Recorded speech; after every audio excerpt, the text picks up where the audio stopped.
है। जितना अच्छे ढंग से आप विषय को समझेंगे उतने अच्छे ढंग से एक्सप्लेन कर पाएंगे।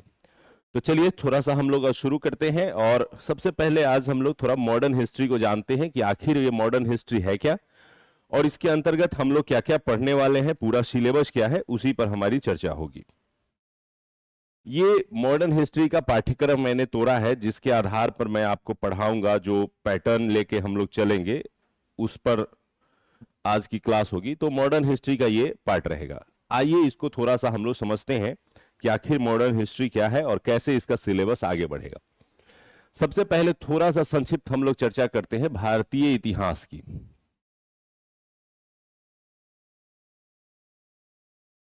फिर आएंगे हम लोग आधुनिक भारत की ओर। भारतीय इतिहास का जब अध्ययन करते हैं तो सुविधा की दृष्टि से ऐसा कोई इतिहास में जब कोई घटनाएं घटित होती है तो उसमें उस समय नहीं बताया जाता है कि यह घटना किस काल से रिलेटेड है। बाद में जब इतिहास की घटनाएं आगे बढ़ जाती है तो इसको सुविधा के लिहाज से हम लोगों ने क्या किया, 3 पार्ट में डिवाइड कर दिया। और इसी 3 पार्ट में से जो तीसरा पार्ट है वो है आधुनिक।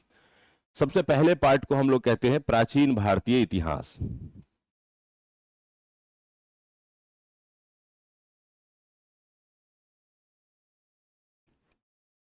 प्राचीन भारतीय इतिहास की शुरुआत यदि हम लोग देखें तो यह प्राचीन भारतीय इतिहास शुरू होता है पाषाण काल से। यानी मानव ने पत्थर तोड़ना शुरू किया और पत्थर को तोड़ करके जो मानव ने अपने उपयोग की चीजें बनानी शुरू की, वहां से इतिहास का खंड शुरू होता है। फिर मानव धीरे धीरे बढ़ते हुए सभ्यता का विकास करता है।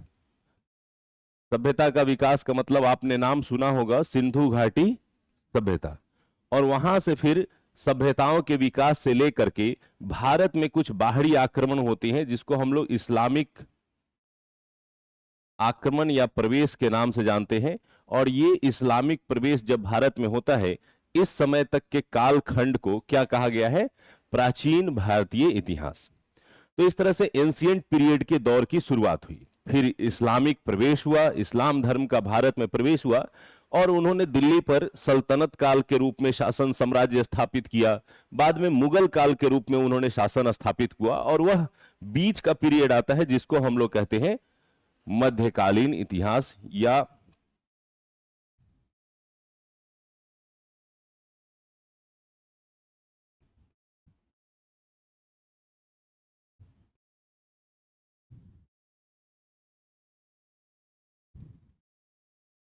मध्यकालीन भारतीय इतिहास। यह मध्यकालीन भारतीय इतिहास कब से शुरू होता है, तो यहां से फिर इस तरफ बढ़ेंगे तो ये इसकी शुरुआत होगी। अब यहां इस्लामिक प्रवेश की जगह हम लोग यूज कर सकते हैं क्या, इस्लामिक शासन। यानी भारत में वैसे शासक जो इस्लाम धर्म से जुड़े थे, उन शासकों ने जब साम्राज्य की स्थापना की तो वहां से क्या होता है, मध्यकालीन भारतीय इतिहास की शुरुआत होती है। और फिर भारत में प्रवेश होता है और बाहरी लोगों का, यूरोपीय कंपनियों का आगमन।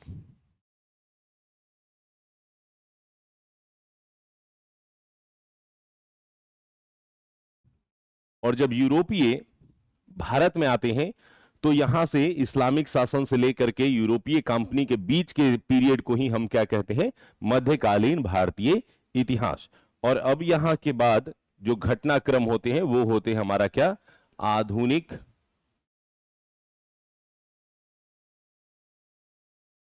भारतीय इतिहास।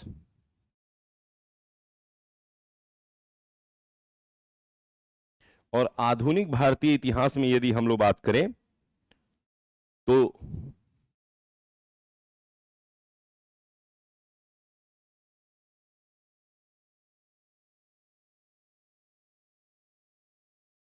यूरोपीय कंपनियों के आगमन से यह शुरू होता है और भारत की स्वतंत्रता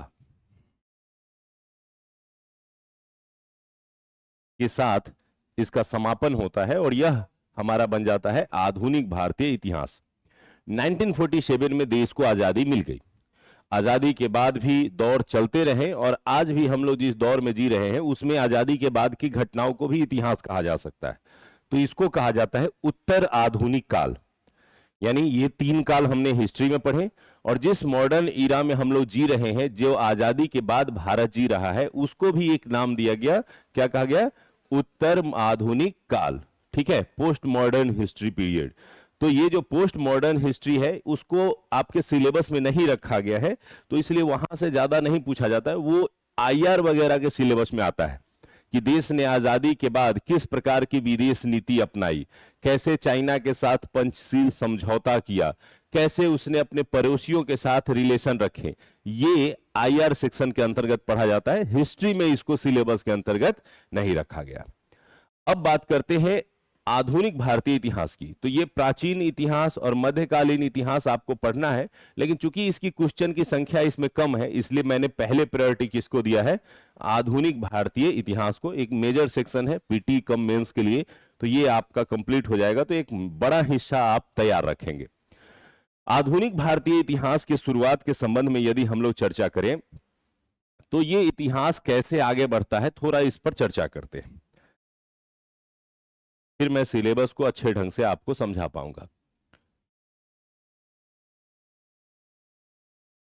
आधुनिक भारतीय इतिहास की शुरुआत भारतीय संदर्भों में देखें तो 1498 जब वास्को डी गामा भारत में आया और उसने यूरोपीय क्षेत्रों के लिए एक रास्ता ढूंढ दिया कि समुद्र के माध्यम से लोग भारत में पहुंच सकते हैं, और यहीं से ऐसा माना जाता है कि आधुनिक भारतीय इतिहास का दौर प्रारंभ होना शुरू होता है। हालांकि कोई फिक्स डेट नहीं होता है, एक्चुअल डेट माना जाता है 1707, जब औरंगजेब की मृत्यु हो जाती है और मुगल साम्राज्य अपने पतन की ओर लड़खड़ाता हुआ चल पड़ता है, और उस समय कंपनी को मौका मिलता है भारत में अपने साम्राज्य को बढ़ाने का। तो ऐसे यूरोपीय कंपनियों के आगमन से माना जाता है, लेकिन इतिहास किसी वर्ष में डिवीजन नहीं हो सकता है कि हां आज के डेट से पहले हम मध्यकालीन मानेंगे और आज के डेट के बाद हम आधुनिक मानेंगे, ऐसा कुछ नहीं होता है। लेकिन एक अनुमानित समय अवधि लिया जाता है। तो 1498 एक महत्वपूर्ण घटना कि यहां पर क्या हुआ? पुर्तगाली का आगमन, और इस घटना से आधुनिक इतिहास की घटनाएं आगे बढ़नी शुरू होती है। इसके बाद कई कंपनियां आते हैं जो कि हम लोग पढ़ेंगे भी कि कैसे डच कंपनी आई, ब्रिटिश कंपनी आई, फ्रांसीसी कंपनी आती है, और इस तरह से भारत में अलग अलग कंपनियों का आगमन होता है। फिर पुर्तगाली कंपनी के आने के बाद जो मुगल डायनेस्टी, जो कि एक मजबूत डायनेस्टी था, लगभग भारत पर, पूरे भारत पर शासन उसी का चल रहा था, और उसका एक महत्वपूर्ण शासक था जिसकी मृत्यु हो जाती है 1707 में। कौन थे वो महत्वपूर्ण शासक? अभी आप लोगों ने एक फिल्म देखी होगी, छावा। तो ये औरंगजेब की मृत्यु, उस छावा में जो कहानी दिखाई गई है उसमें औरंगजेब की ही कहानी दिखाई गई है, और औरंगजेब की जब मृत्यु होती है तो मुगल साम्राज्य के शासक अब कमजोर पड़ने लगते हैं। जो औरंगजेब के अंतर्गत शक्ति थी उतनी शक्तिशाली व्यवस्था नहीं थी, तो अब ये शासक कमजोर पड़ रहे हैं, और इसका फायदा उठा करके जो कंपनी जो भारत में व्यापार करने आई थी वो धीरे धीरे अब क्या हो रहे हैं? मजबूत होने की कोशिश कर रहे हैं। नतीजा क्या होता है कि यहां से कंपनी ने इस मुगलों के कमजोर होने का फायदा उठा करके अपने आप को बहुत शक्तिशाली कर लिया, और जो कंपनी एक व्यापार करने के लिए आई थी वो देखते ही देखते शासन करना शुरू कर देती है। क्यों शासन करती है? उसका सिंपल सा थ्योरी है। व्यापार का मूल उद्देश्य क्या होता है? सिंपल सा है कि फायदा उठाना है, लाभ कमाना है, ये व्यापार का सबसे मूल उद्देश्य होता है। तो यूरोप से जितने भी कंपनियां आई थी वो क्या करती थी? भारत से सामान खरीदती थी, यूरोप के बाजार में ले जाकर के बेचती थी। जैसा कि पढ़ने को भी मिलता है कि वास्को डी गामा मसाले खरीद करके ले गया था तो उस पर 60 गुना मुनाफा उसको मिला था। तो इसका मतलब क्या हुआ कि कम दाम में खरीदना है और ज्यादा दाम में बेचना है, यही उनका मेन काम था। तो ये करते क्या थे कि जैसे इंडिया से 2 रुपए में कोई सामान खरीद लिया और इसको यूरोप के बाजार में लेकर के 10 रुपए में बेच रहा है, तो इसके बीच का उसका क्या हो गया? मुनाफा हो गया। तो 2 तरीके से मुनाफा बढ़ाया जा सकता है, या तो इस दाम को बढ़ाते चले जाएं, ज्यादा में बिकेगा तो मुनाफा क्या हो जाएगा? बढ़ जाएगा, या क्रय मूल्य को कम करते चले जाएं तो भी क्या हो सकता है? मुनाफा बढ़ सकता है। तो अंग्रेजों ने देखा कि यूरोप के बाजार में तो कंपटीशन है, पुर्तगाली भी पहुंच गए हैं, फ्रांसीसी भी पहुंच गए हैं, डच भी पहुंच गए हैं। तो कंपटीशन होने के कारण यूरोप के बाजार में दाम बढ़ाना अब कठिन होता जा रहा है। तो उसने ये तय किया कि धीरे धीरे कंपनियों को यहां से हटाएं और हम खुद यहां पर अपना जो है इकलौता कंपनी रहे जो सारा सामान खरीदे।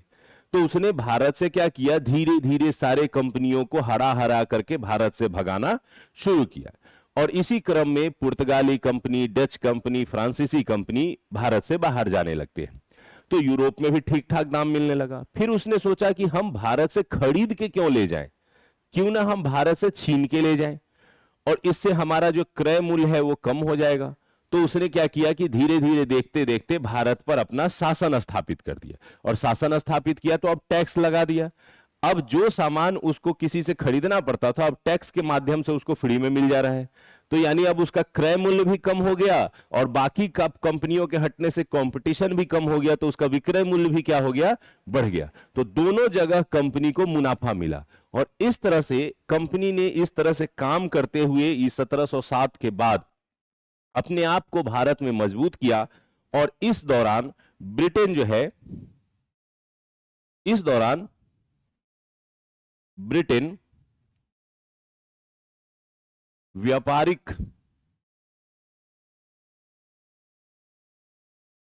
कंपनी से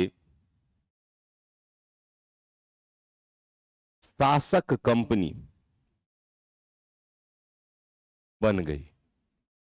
तो आई थी व्यापार करने और बन क्या गई, शासन करने वाली कंपनी।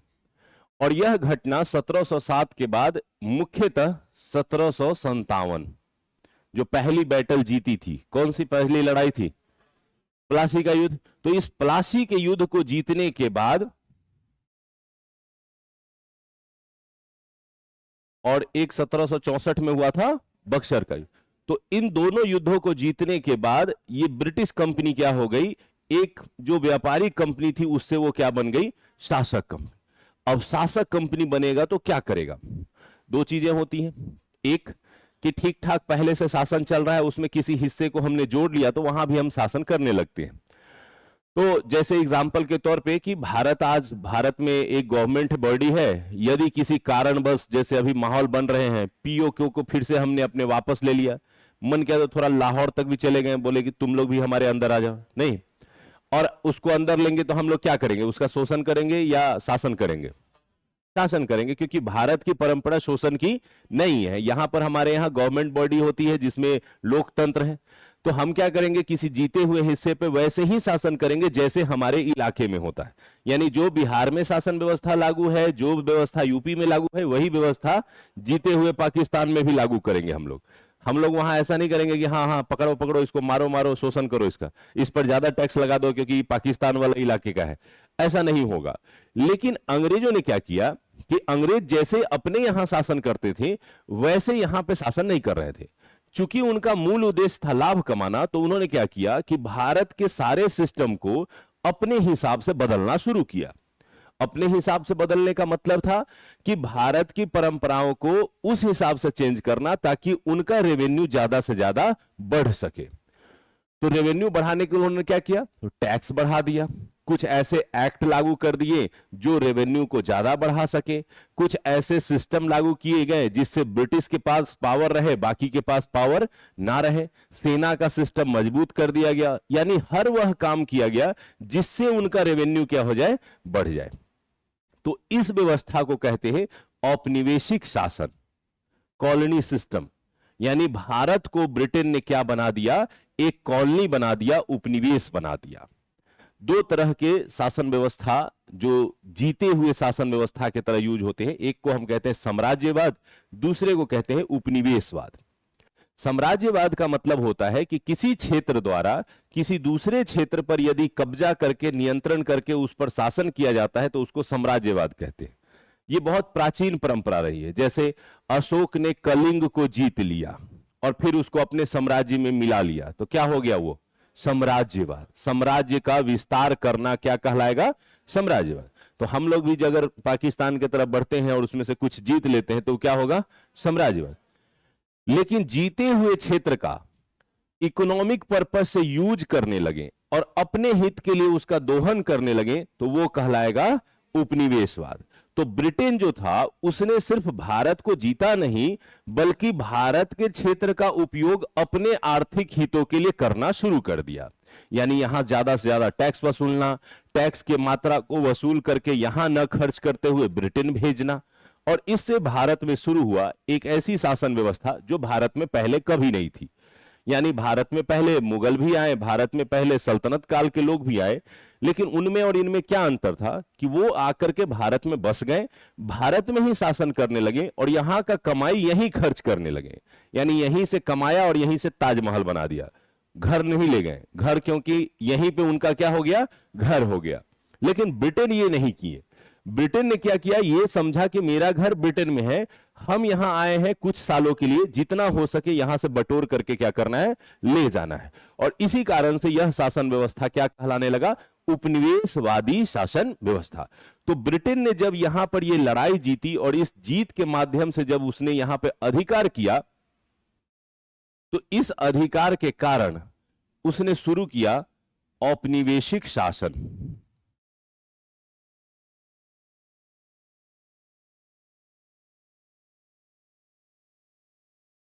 औपनिवेशिक शासन का अर्थ समझ में आ गया, एक ऐसी शासन व्यवस्था जिसमें विजित प्रदेश का उपयोग अपने आर्थिक हितों को ध्यान में रखकर किया जाता है। जैसे आप पढ़ते हैं कि उन्होंने अस्थाई बंदोबस्त लागू किया था, उन्होंने महालवाड़ी बंदोबस्त लागू किया था, उन्होंने रैयतवाड़ी बंदोबस्त लागू किया था। ये सब क्या है, ये है ब्रिटेन के आर्थिक हितों की पूर्ति के लिए चलाया गया व्यवस्था। उन्होंने भारत के उद्योग को खत्म करा दिया और ब्रिटेन में औद्योगिक क्रांति शुरू करा दी। अब भारत का ही कच्चा माल से उनका उद्योग चल रहा है, तो ये क्या है, ये है औपनिवेशवादी व्यवस्था। और इस तरह से उसने क्या किया, भारत में एक औपनिवेशिक शासन की शुरुआत कर दी। अब शुरू में तो लोगों को लगा अच्छा ठीक है, पहले मुगल हम पे राज करते थे, अब अंग्रेज करेंगे, क्या अंतर है, कोई ना कोई तो राज ही करता रहा है, कर लेंगे, इसके समय भी सह लेंगे।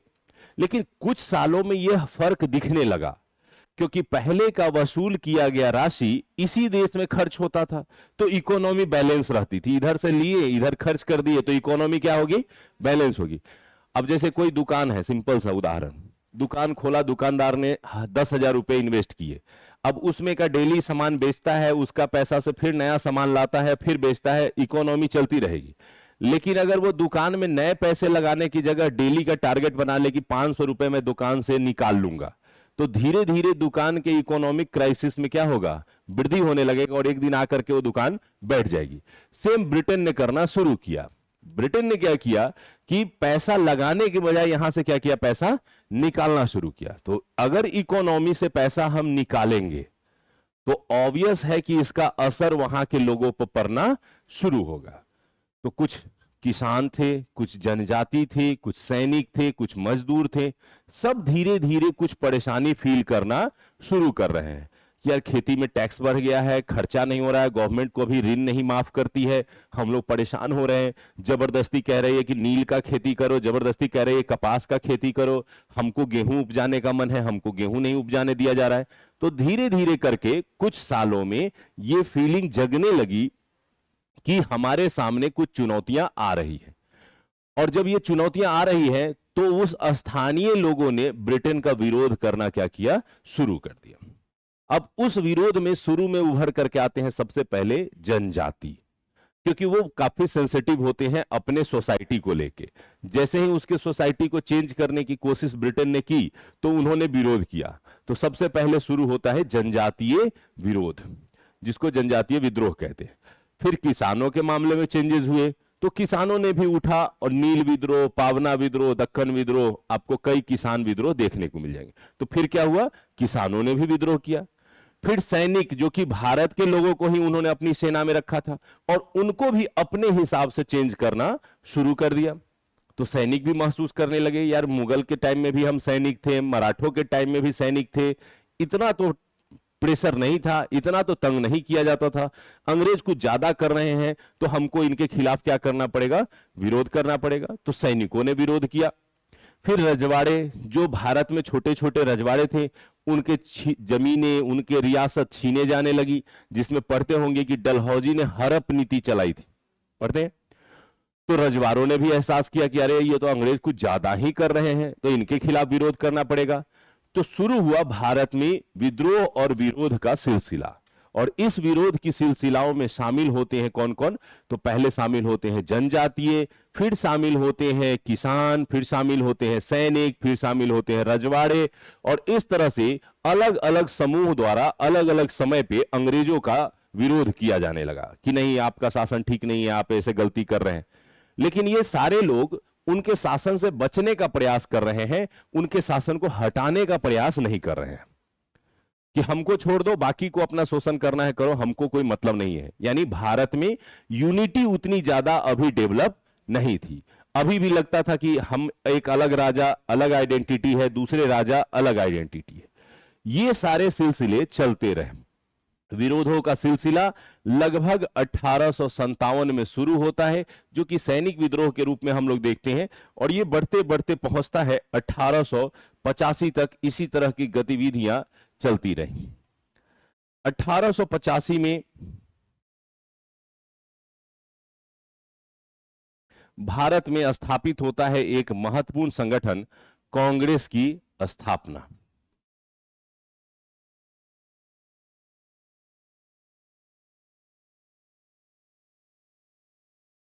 तो इस बीच के पीरियड को हम लोग कह सकते हैं विभिन्न स्थानीय विद्रोह। यानी इस दौरान जो भी विद्रोह होते थे वो देश स्तर पे नहीं होते थे, वो कहां हो रहे हैं? किसी क्षेत्र विशेष में। मुंडा विद्रोह हो रहा है, मुंडा लोग अपना क्षेत्र में कर लिए। संथाल विद्रोह हो रहा है, संथाल क्षेत्र में हो गया। हो विद्रोह हो रहा है उसी में। नील विद्रोह हो रहा है तो सिर्फ बंगाल के नदिया जिले में विद्रोह हो रहा है। पावना विद्रोह हो रहा है तो महाराष्ट्र के कुछ जिलों में ही स्पेशली हो रहा है, सॉरी, दक्कन विद्रोह। तो इस तरीके से जो विद्रोह होते थे ये स्थानीय प्रवृत्ति के होते थे। धीरे धीरे इस अंग्रेजों के कारण भारत में शिक्षा व्यवस्था का विकास होना शुरू हुआ, और इस शिक्षा व्यवस्था का नतीजा यह निकला कि पढ़े लिखे लोग उभर करके सामने आए। पढ़े लिखे लोगों ने दूसरे देशों की स्थितियों का आकलन किया। कुछ लोग विदेश गए, लंदन में जाके देखा कि यहां के लोग कैसे रहते हैं। अमेरिका जाकर के देखा कि यहां का कौन सा शासन व्यवस्था है, और उन्होंने ये महसूस किया कि दुनिया के कई देशों में अलग अलग शासन व्यवस्थाएं हैं, और उस तरह के शासन व्यवस्था भारत में भी लागू हो सकता है। और उन्हीं प्रयासों के लिए एक संगठन भारत में बनकर के काम करना शुरू करता है, जो कि 1885 में स्थापित होता है। उसका नाम क्या है? कांग्रेस। और इस भारतीय राष्ट्रीय कांग्रेस के नेतृत्व में शुरू होता है अब स्वतंत्रता की लड़ाई। हालांकि शुरुआती दौर में ज्यादा संघर्षपूर्ण लड़ाई नहीं थी, क्योंकि उस समय अंग्रेज हावी थे और पढ़े लिखे लोगों की संख्या बहुत कम थी। धीरे धीरे भारत में राष्ट्रवाद की भावना फैलने लगी, लोगों के अंदर राष्ट्रवाद का विचार उभरने लगा, और फिर वास्तविक स्वतंत्रता की लड़ाई शुरू होती है गांधी जी के नेतृत्व में। और फिर उसमें कई बड़े संघर्ष होते हैं। असहयोग आंदोलन, सविनय अवज्ञा आंदोलन, भारत छोड़ो आंदोलन। और इन आंदोलनों का नतीजा रहा कि फाइनली भारत को स्वतंत्रता 1947 में मिलती है। तो इस पूरे प्रक्रम में जो आधुनिक भारतीय इतिहास है, इसमें जो घटनाओं का सिलसिला चला, इसको यदि थोड़ा सा हम लोग डिवीजन के आधार पर देखें तो इसमें क्या पाएंगे हम लोग आधुनिक भारतीय इतिहास में?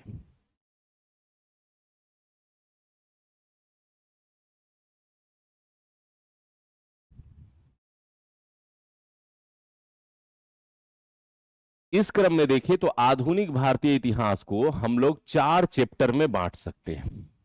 ठीक है, पहला चैप्टर होगा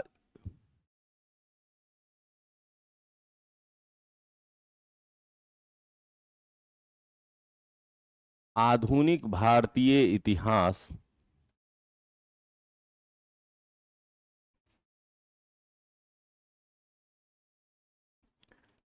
का प्रारंभ। ये सबसे पहला चैप्टर होगा, और इस चैप्टर के अंतर्गत हम लोग 3 चैप्टर पढ़ेंगे। सबसे पहला चैप्टर होगा यूरोपीय कंपनियों का आगमन।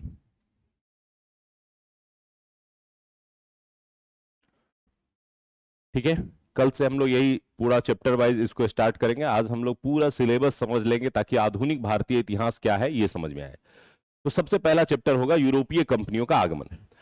तो यूरोपीय कंपनी क्या करते हैं, भारत में आते हैं, सिंपल सा स्टार्टिंग में व्यापार शुरू करते हैं, यहां से सामान खरीदना, यूरोप के बाजार में ले जाकर के बेचना और धीरे धीरे अपनी कंपनी को मजबूत बनाना कि भारत में एक कंपनी, एस्टेब्लिश कंपनी हम बन जाए। एस्टेब्लिश कंपनी बन रही थी तो उस दौरान इनको मदद कैसे मिलती है, तो मदद मिलती है मुगलों के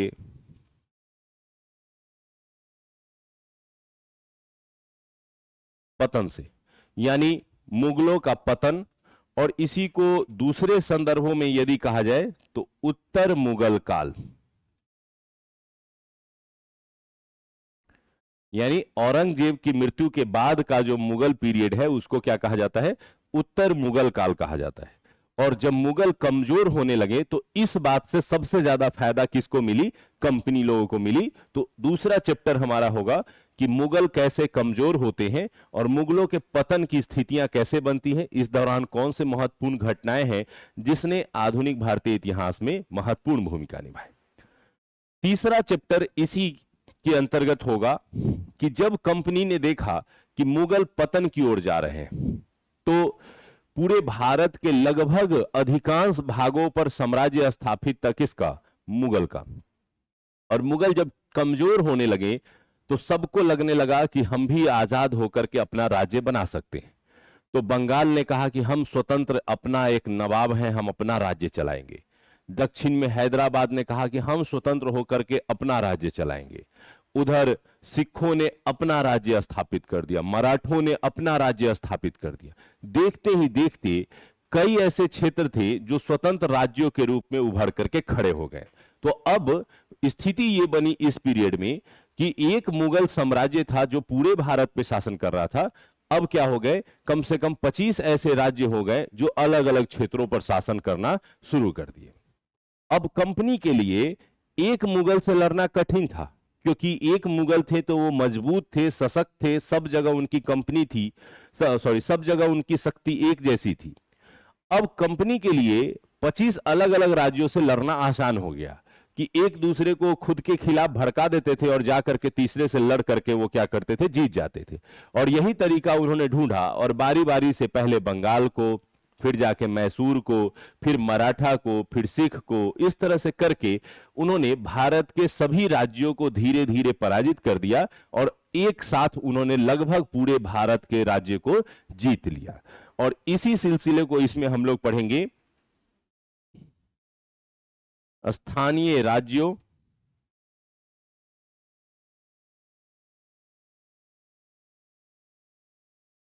का उदय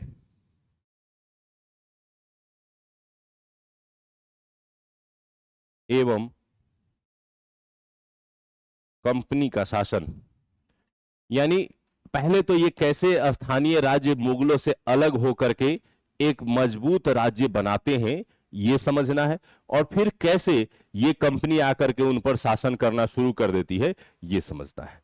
तो इस चैप्टर में हम लोग स्पेशली पढ़ेंगे कि कंपनियों के आने का क्रम, जिसमें कई कंपनियां आती हैं, जिसमें सबसे पहले पुर्तगाली कंपनी आते हैं, फिर डच आते हैं, फिर ब्रिटिश आते हैं, फिर डेनिश आते हैं, फिर फ्रांसीसी आते हैं। और ये सारी कंपनियां आते हैं और उन कंपनियों में से एक ही कंपनी मजबूत बनकर के निकलती है, वो थी ब्रिटिश ईस्ट इंडिया कंपनी। और उस ब्रिटिश ईस्ट इंडिया कंपनी ने कैसे सभी राज्यों पर अपना अधिकार जमाया ये हम लोग देखेंगे। तो यानी एक कंपनी के आने, सभी कंपनियों के आने और उसमें से एक कंपनी का शासक बनने की कहानी हम लोग पढ़ेंगे। किसमें पढ़ेंगे? इस पहले चैप्टर के अंतर्गत। अब कंपनी शासक बन गई है, कौन सी company? British East India Company. अब जैसे ही शासक बनेंगी तो शासक बनने के साथ उनका अब शोषण करने का जो तरीका है वो डेवलप होना शुरू होगा। तो दूसरा जो हमारा चैप्टर है वो इसी से संबंधित है।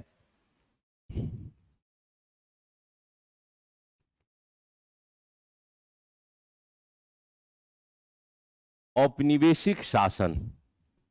अब ब्रिटेन जब यहां पर शासन की स्थापना करता है तो अब उसके मन में उपनिवेशवाद की भावना थी, तो उसने उसके हिसाब से यहां पर शोषण करना शुरू कर दिया।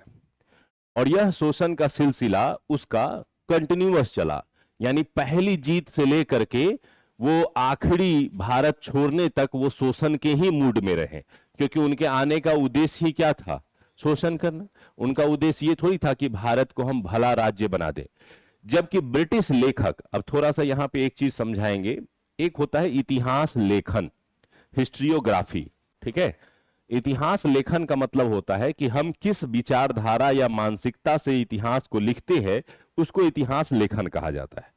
यानी अगर हम बहुत ही बायस है कि हम महिलाओं के प्रति हम अच्छा सोच नहीं रखते हैं, तो महिलाओं के एगेंस्ट में लिखेंगे, तो एगेंस्ट में लिखेंगे तो ये हो गया कि नारी के विरोधवादी धारा। हम महिलाओं के बहुत समर्थन में लिखते हैं, तो हर लाइन में महिला का समर्थन करेंगे, तो हो गया नारीवादी धारा। तो इस तरह से लिखने की शैली आपके सोच पर डिपेंड करती है। तो इतिहास लिखा जा रहा था, तो क्या हुआ कि सबसे पहले कौन लिख रहा है? ब्रिटिश लिख रहा है। क्यों? क्योंकि भारत में सब लोगों को पढ़ने आ नहीं रहा है, अंग्रेजी नहीं जान रहे हैं, हिंदी का ठीक से विकास नहीं हुआ है।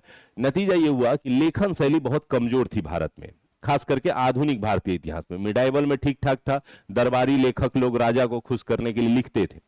आधुनिक समय में राजा खत्म हो गए तो दरबारी लेखक भी खत्म हो गए। तो ब्रिटिश में जो पढ़े लिखे लोग होते थे उनको कोई काम नहीं था, उनको लिखने का ही पैसा मिलता था, तो वो लोग बैठ करके इतिहास लिखते थे। तो उस इतिहास में वो क्या करते थे? हर काम में अपनी तारीफ करते थे।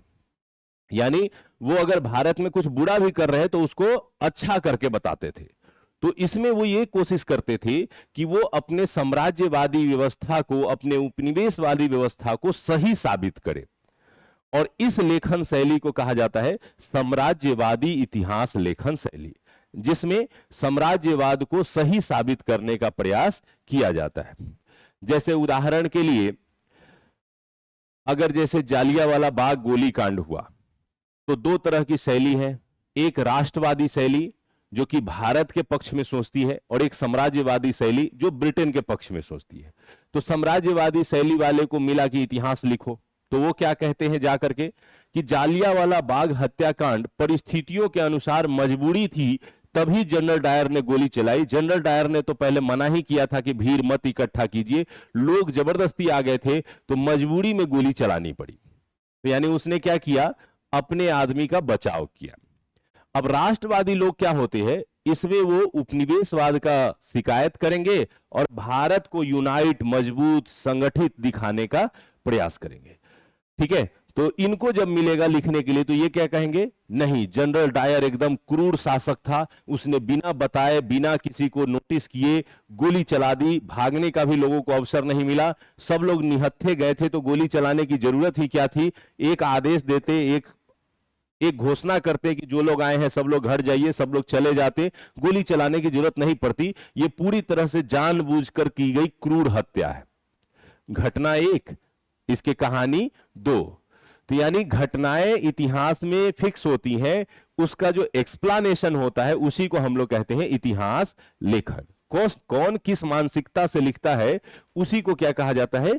इतिहास लेखन कहा जाता है। 3-4 तरह के इतिहास लेखन बहुत फेमस है।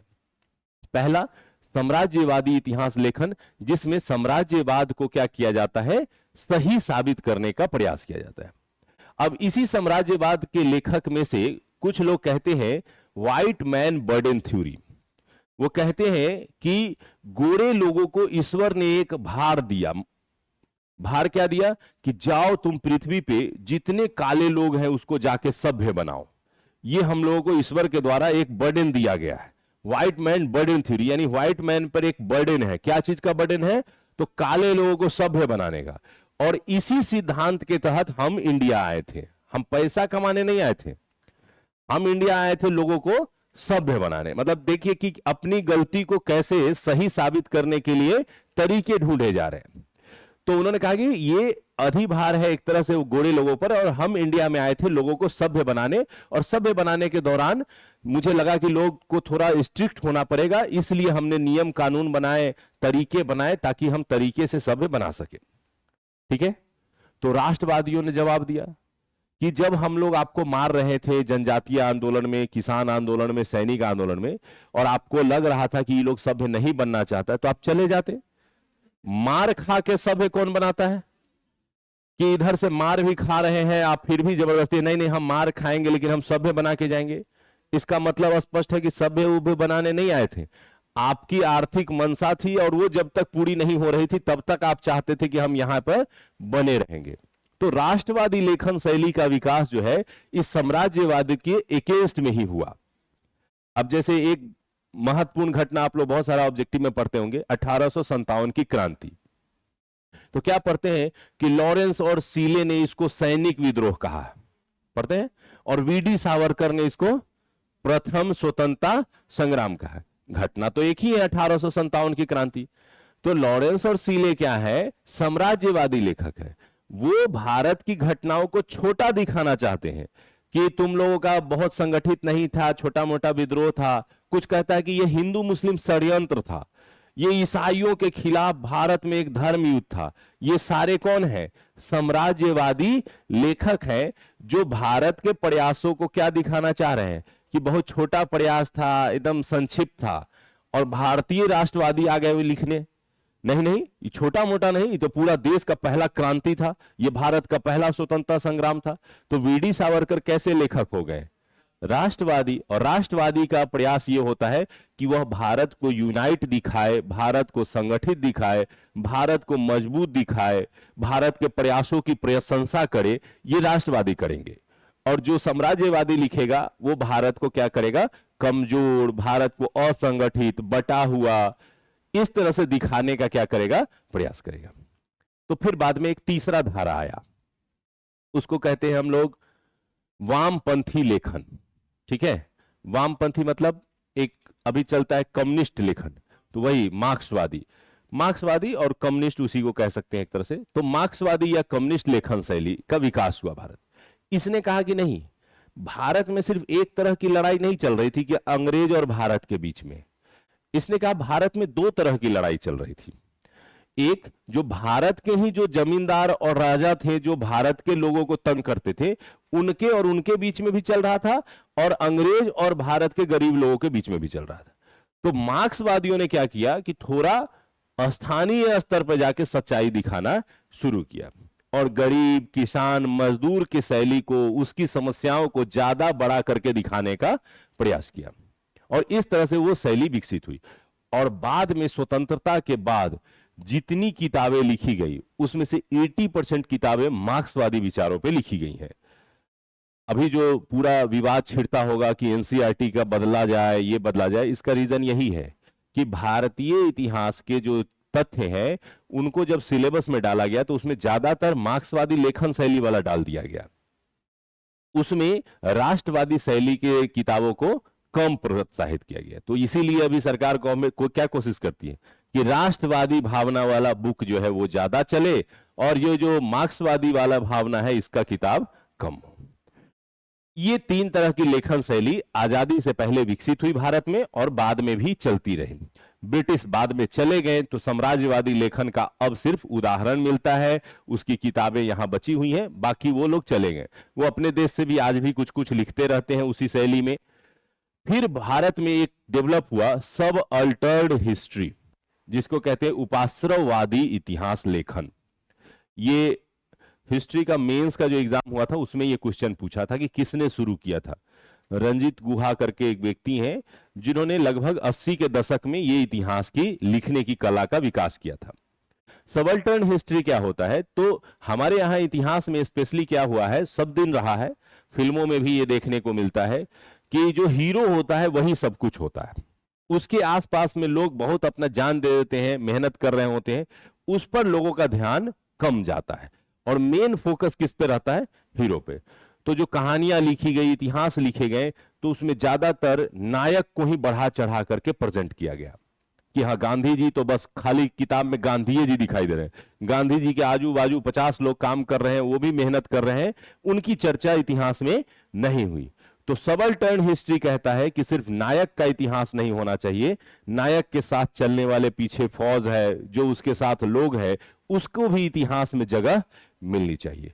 तो जो सबल्टर्न हिस्ट्री है वो एक आधुनिक हिस्ट्री की प्रथा है जिसमें प्रत्येक व्यक्ति के योगदानों को उसमें दर्शाने का प्रयास किया जाता है। तो 4 प्रकार के इतिहास लेखन सबसे ज्यादा फेमस है। पहला हो गया साम्राज्यवादी इतिहास लेखन, दूसरा हो गया उसके अगेंस्ट में राष्ट्रवादी, तीसरा हो गया जो थोड़ा सा अलग है मार्क्सवादी या कम्युनिस्टवादी, और चौथा हो गया सबल्टर्न, इसको उपाश्रववादी इतिहास लेखन कहते हैं। और ये 4 प्रकार के इतिहास लेखन है, जिसमें ज्यादातर आपको पढ़ने को क्या मिलेगा, तो पढ़ने के दौरान आपको राष्ट्रवादी जो इतिहास लेखन है वो ज्यादा देखने को मिला। आपके मुख्य परीक्षा के उत्तर वगैरह में राष्ट्रवादी वाला जो तथ्य है वो ज्यादा उजागर हो तो उससे मार्क्स थोड़ा आपको क्या होता है, ज्यादा मिलता है। ऐसा नहीं कि साम्राज्यवादी की तरह पढ़ना शुरू करें। अब आपको वहां प्रश्न पूछे 1857 की क्रांति, तो अगर आप निष्कर्ष लिख रहे हैं तो आपका झुकाव वीडी सावरकर की ओर होना चाहिए कि लॉरेंस और सीले की ओर होना चाहिए। अब वीडी सावरकर की ओर नहीं होगा और जाके निष्कर्ष में आप लिखेंगे कि इस संबंध में ठीक ही कहा है जो लॉरेंस और सीले ने कि यह एक मात्र छोटा सा सैनिक विद्रोह था, तो जो कॉपी चेक कर रहे हैं वो खुश होंगे कि नाराज होंगे कि भारत के इतना बड़े प्रयास को ये कह रहे हैं कि वो छोटा सा सैनिक विद्रोह था। तो उसमें आपका झुकाव क्या होना चाहिए, राष्ट्रवादी की ओर होना चाहिए कि हां भारत में इससे पहले इतना संगठित होकर के इतने मजबूत तरीके से ब्रिटिश का कभी सामना नहीं किया गया था, यह एक मजबूत संघर्ष था अंग्रेजों के खिलाफ, अतः वीडी सावरकर ने इसे ठीक ही रूप से प्रथम स्वतंत्रता संग्राम कहा है। तो आपका झुकाव किस तरफ हो जाएगा, तो आपका मार्क्स बढ़ जाएगा। तो ये लेखन शैली क्या होता है। अब अगर आपको कोई लाइन मिले कभी पढ़ने के लिए तो उस लाइन को पढ़ करके आप पता कर सकते हैं कि किस शैली में लिखा गया है। ठीक है, जहां ब्रिटिश की ओर खींचेगा और ब्रिटिश को सही दिखाने का, ब्रिटिश के प्रयासों को अच्छा दिखाने का प्रयास किया जाएगा तो वो क्या होगा, साम्राज्यवादी होगा। जहां सिर्फ भारत के प्रयासों की प्रशंसा होगी और ब्रिटिश की जम की बुराइयां होगी कि पूरा बर्बाद कर दिया, लूट लिया, सारा पैसा यहां से उठा के ले गया, तो ये सब क्या होगा, राष्ट्रवादी। जहां ब्रिटिश की भी बुराई हो और भारत के भी उच्च वर्णों की या उच्च वर्गों की बुराई हो कि हाँ इन्होंने भी भारत को खूब लूटा है, इन्होंने भी भारत को कष्ट दिया, इसने भी आम नागरिकों का खूब शोषण किया, तो वो हो गया मार्क्सवादी। और जहां नायक के साथ साथ सब लोगों के बारे में चर्चा होगी तो वो हो जाएगा सबल्टर्न उपाश्रववादी इतिहास। ठीक है, तो इतिहास लेखन में हम लोग जब कोई किताब पढ़ते हैं तो वो किसी न किसी विचारधारा से प्रेरित होगा। अब उसी का आधुनिक रूप सब 2-3 और आ गया है, नारीवादी इतिहास लेखन। क्योंकि जो नॉर्मल हिस्ट्री है उसमें महिलाओं को बहुत कम स्थान दिया गया, तो वैसा किताब भी लिखा जाने लगा जिसमें महिलाओं के रोल को ज्यादा लिखे, तो उसको नारीवादी कहते हैं। कुछ ऐसे बुक्स हैं जहां पर्यावरण पर विशेष रूप से जोर दिया जाता है, हिस्ट्री के साथ साथ उसमें पर्यावरण की भी चर्चा रहेगी, तो उसको कहते हैं पर्यावरणवादी इतिहास लेखन। तो इस तरह से कुछ नए नए आए, लेकिन मोस्टली वो 4 जो विधा है वही सबसे मेन है और वही इतिहास का सबसे आधार है। ठीक है, तो अब आते हैं औपनिवेशिक शासन। तो औपनिवेशिक शासन के अंतर्गत यदि बात करें तो यह शासन शुरू होता है 1757 पलासी के बैटल से और यह चलता है 1947 देश की आजादी तक। और इस दौरान जो पूरा अंग्रेजों ने शासन किया तो उनके शासन के तरीके बदलते रहे। कई बार आप पढ़ते हैं कि इंसान परिस्थितियों के अनुरूप बदल जाता है, तो उसी तरीके से ब्रिटिश शासन भी परिस्थितियों के अनुरूप क्या होते रहा, बदलते रहा। तो उसी को बदलते स्वरूप को 3 भागों में बांटा गया है। ठीक है, ये एक रजनी पामदत्त है जो कि इतिहास के लेखक रहे हैं और उन्होंने भारत में जो ब्रिटिश द्वारा शासन किया गया उसको 3 भागों में बांटा है। ठीक है, उसी 3 भाग को औपनिवेशिक शासन के 3 पार्ट कहते हैं। पहला, जब ब्रिटिश आए तो उनका मेन फोकस था कि ज्यादा से ज्यादा व्यापार करो और व्यापारिक तरीके से यहां से पूंजी उठा उठा करके लेके जाओ। ठीक है, तो उन्होंने भारत में व्यापारिक तरीके से पूंजी प्राप्त करने का प्रयास किया, तो इसको कहते हैं वाणिज्यिक पूंजीवाद। इस चरण को क्या नाम दिया गया, वाणिज्यिक पूंजीवाद। और यह चरण का जो टाइम पीरियड है ये 1757 से लेकर के 1813 के बीच तक माना जाता है। इस पीरियड में क्या हुआ था, तो वाणिज्यिक पूंजीवाद का मतलब था कि ब्रिटिश यहां पर वाणिज्यिक प्रसार कर रहा था, यहां से पैसे उठाता था, यहां से सामान ले जाता था और व्यापार के माध्यम से अधिक लाभ कमा करके ब्रिटेन भेजता था। और चूंकि ब्रिटेन की तरफ से एक ही कंपनी यहां शासन करती थी जिसका नाम था ईस्ट इंडिया कंपनी, तो वही सिर्फ सारे व्यापार को कंट्रोल करता था। तो क्या हुआ कि यहां से पैसा ढेर सारा गया ब्रिटेन में। तो ब्रिटेन के पास बहुत सारा पैसा हो गया। तो जब ज्यादा पैसा होता है तो आदमी उसको सोचता है कि कुछ बढ़िया है, वो फैक्ट्री बैठा लेते हैं, वो कुछ कारखाना खोल लेते हैं। तो ब्रिटेन में शुरू हुआ औद्योगिक क्रांति। भारत से मिले राशि के बाद वहां पे क्या शुरू हुआ? औद्योगिक क्रांति। अब वहां बड़े बड़े उद्योग लगने लगे। तो कई पूंजीपति खड़े हो गए, कई जो है लोग वहां के बड़े बड़े बिजनेसमैन खड़े हो गए। तो उन्होंने जाके संसद के सदस्यों से मिलना शुरू किया, पार्लियामेंट के मेंबर से, कि देखो भाई, हमारे पास भी बहुत सारा पैसा है, हमारे पास भी बहुत सारा सामान है, हम भी चाहते हैं कि इंडिया जाकर के व्यापार करें। सिर्फ ईस्ट इंडिया कंपनी ही वहां क्यों व्यापार करेगी? हमें भी मौका दिया जाए वहां जाकर के व्यापार करने का। फाइनली ब्रिटिश की पार्लियामेंट में संसदों ने पैसा वैसा खा करके क्या किया कि ये पास कर दिया 1813 के चार्टर्ड एक्ट में कि अब कंपनी इकलौती ऐसी नहीं रहेगी जो वहां व्यापार करेगी, ब्रिटेन के सभी लोगों को भारत में व्यापार करने का मौका मिलेगा। जिसको आप पढ़ते हैं 1813 में कंपनी का व्यापारिक एकाधिकार क्या हो गया? समाप्त हो गया। तो यानी कंपनी का व्यापार करने का एकाधिकार खत्म हो गया। अब कंपनी भी व्यापार करेगी और साथ साथ ब्रिटेन के बहुत सारे लोग भी व्यापार करेंगे। और यहां से शुरू होता है दूसरा चरण, इसको कहते हैं हम लोग औद्योगिक पूंजीवाद।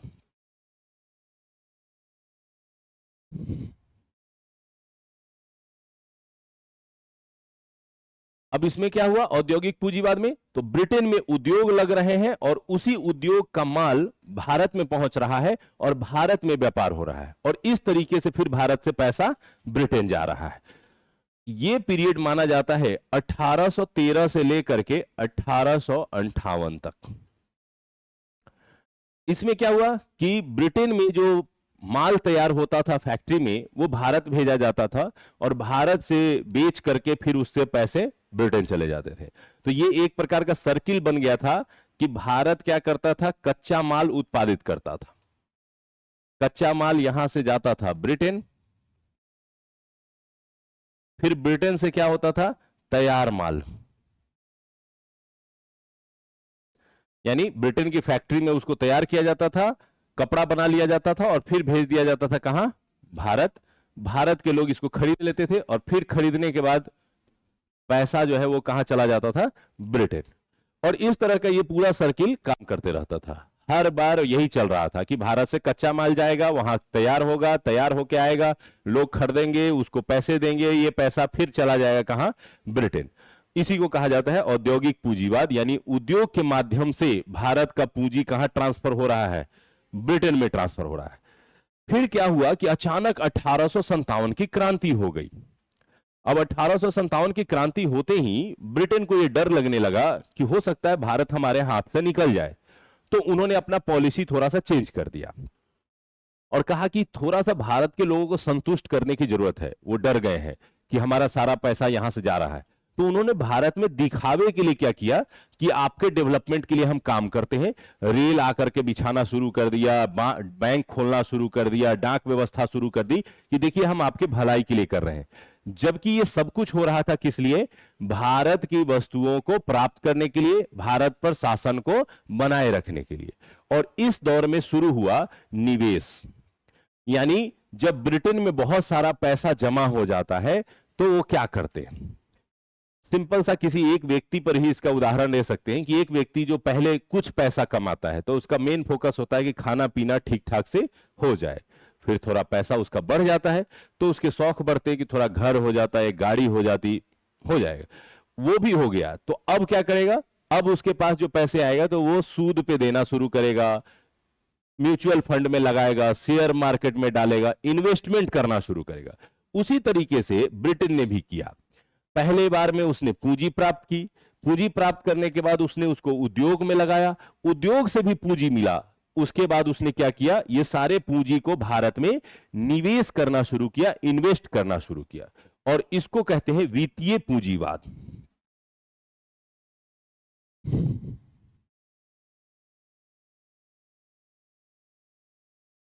वित्तीय पूंजीवाद। और ये कब शुरू होता है? ये 1858 में, जब कंपनी का शासन खत्म हो जाता है और क्राउन का शासन स्थापित होता है, तो वहां से ये शुरू होता है और यह चलता है 1947 देश की आजादी तक। और इस तरह से ब्रिटेन ने जो भारत में शासन किया, इस शासन के अवधि को 3 भागों में बांटा जाता है और इसको कहा जाता है औपनिवेशिक चरण, औपनिवेशिक शासन के चरण। तो उसमें पहला चरण क्या हो गया? वाणिज्यिक पूंजीवाद। दूसरा चरण हो गया औद्योगिक पूंजीवाद। तीसरा चरण हो गया वित्तीय पूंजीवाद। और इस तीनों चरण के टाइम पीरियड थोड़ा सा ध्यान रखने हैं, ठीक है? किसने ये पीरियड्स बांटे हैं? तो रजनी पामदत्त, जो कि ब्रिटिश में अब बस गए हैं, वो राइटर हैं, उनके द्वारा ये पूंजीवाद के तरीकों को उन्होंने डेवलप किया। अब जब ये सब हो रहा था, तो धीरे धीरे भारत में लोगों को अब एहसास होने लगा कि दिक्कत तो हो रही है ब्रिटेन के रहने से, थोड़ा सा विरोध बनता है, और भारतीयों ने अब यहां से विरोध करना शुरू किया। तो यहां से होता है फिर राष्ट्रवाद का उदय।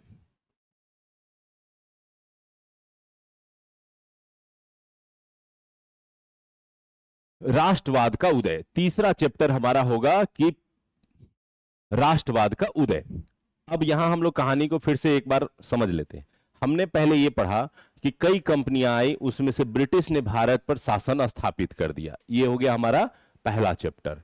दूसरा चैप्टर हुआ कि उसने जो शासन स्थापित किया, उस शासन को उसने किस तरह से बदल बदल के अलग अलग तरीके से भारत का शोषण करने का प्रयास किया। तो ये अलग अलग तरीके, अब जब ये तरीके अपना रहे थे, तो भारत में धीरे धीरे उसके खिलाफ क्या होता है? विरोध की भावना जन्म लेती है। और इस विरोध की भावना को हम लोग 2 भागों में बांट सकते हैं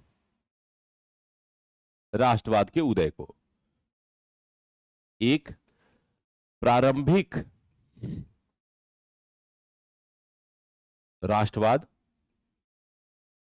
और दूसरा संगठित राष्ट्रवाद। प्रारंभिक राष्ट्रवाद में यदि हम लोग चर्चा करें, तो यहां पर 2-3 चीजें हमारे को देखने को मिल सकती हैं, जैसे जनजातीय विद्रोह। सबसे पहले ब्रिटिश का विद्रोह किसने किया था? जनजातियों ने ही विरोध करना शुरू किया था। इससे पहले बाकी लोगों को नहीं समझ में आया कि अंग्रेज हमारा शोषण कर रहे हैं। सबसे पहले कौन समझ गया था? जनजाति समझ गए थे कि ये आदमी ठीक नहीं है, ये लोग आया है, इसका मनसा ठीक नहीं लग रहा है, ये कह रहा है कि सभ्य बनाने आए हैं, लेकिन सभ्य बनाने नहीं आया है। ये सबसे पहले यही समझते हैं। फिर 1857 की क्रांति,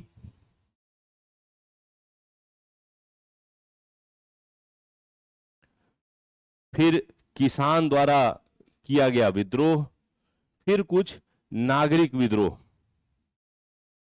जो राजा रजवाड़ों के द्वारा किया गया विद्रोह है, उसको क्या कहा जाता है? नागरिक विद्रोह। और इस तरह से इन आंदोलनों ने भारत में राष्ट्रवाद की गतिविधियों को तेज किया, धीरे धीरे लोगों को सिखाया कि राष्ट्रवाद क्या होता है। ठीक है, अब राष्ट्रवाद शुरू हो रहा है और राष्ट्रवाद का संगठित रूप उभर करके आता है कांग्रेस की स्थापना।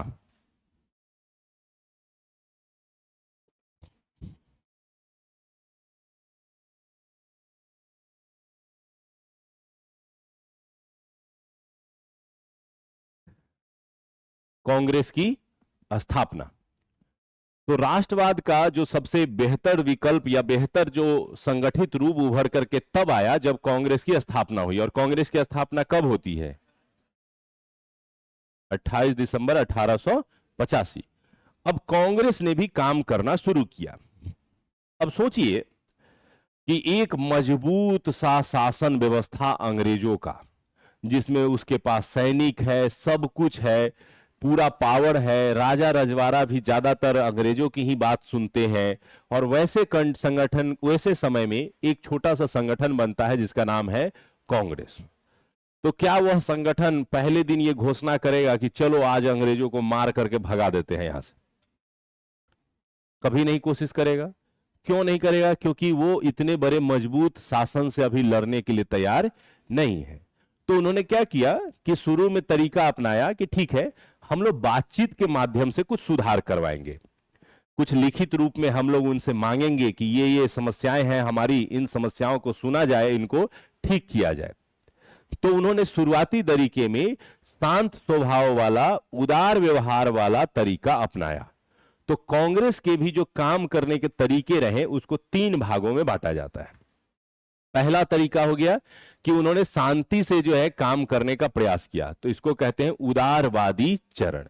यानी कांग्रेस ने क्या किया, उदारवादी तरीके से अपनी बातों को अंग्रेजों तक पहुंचाने का प्रयास किया।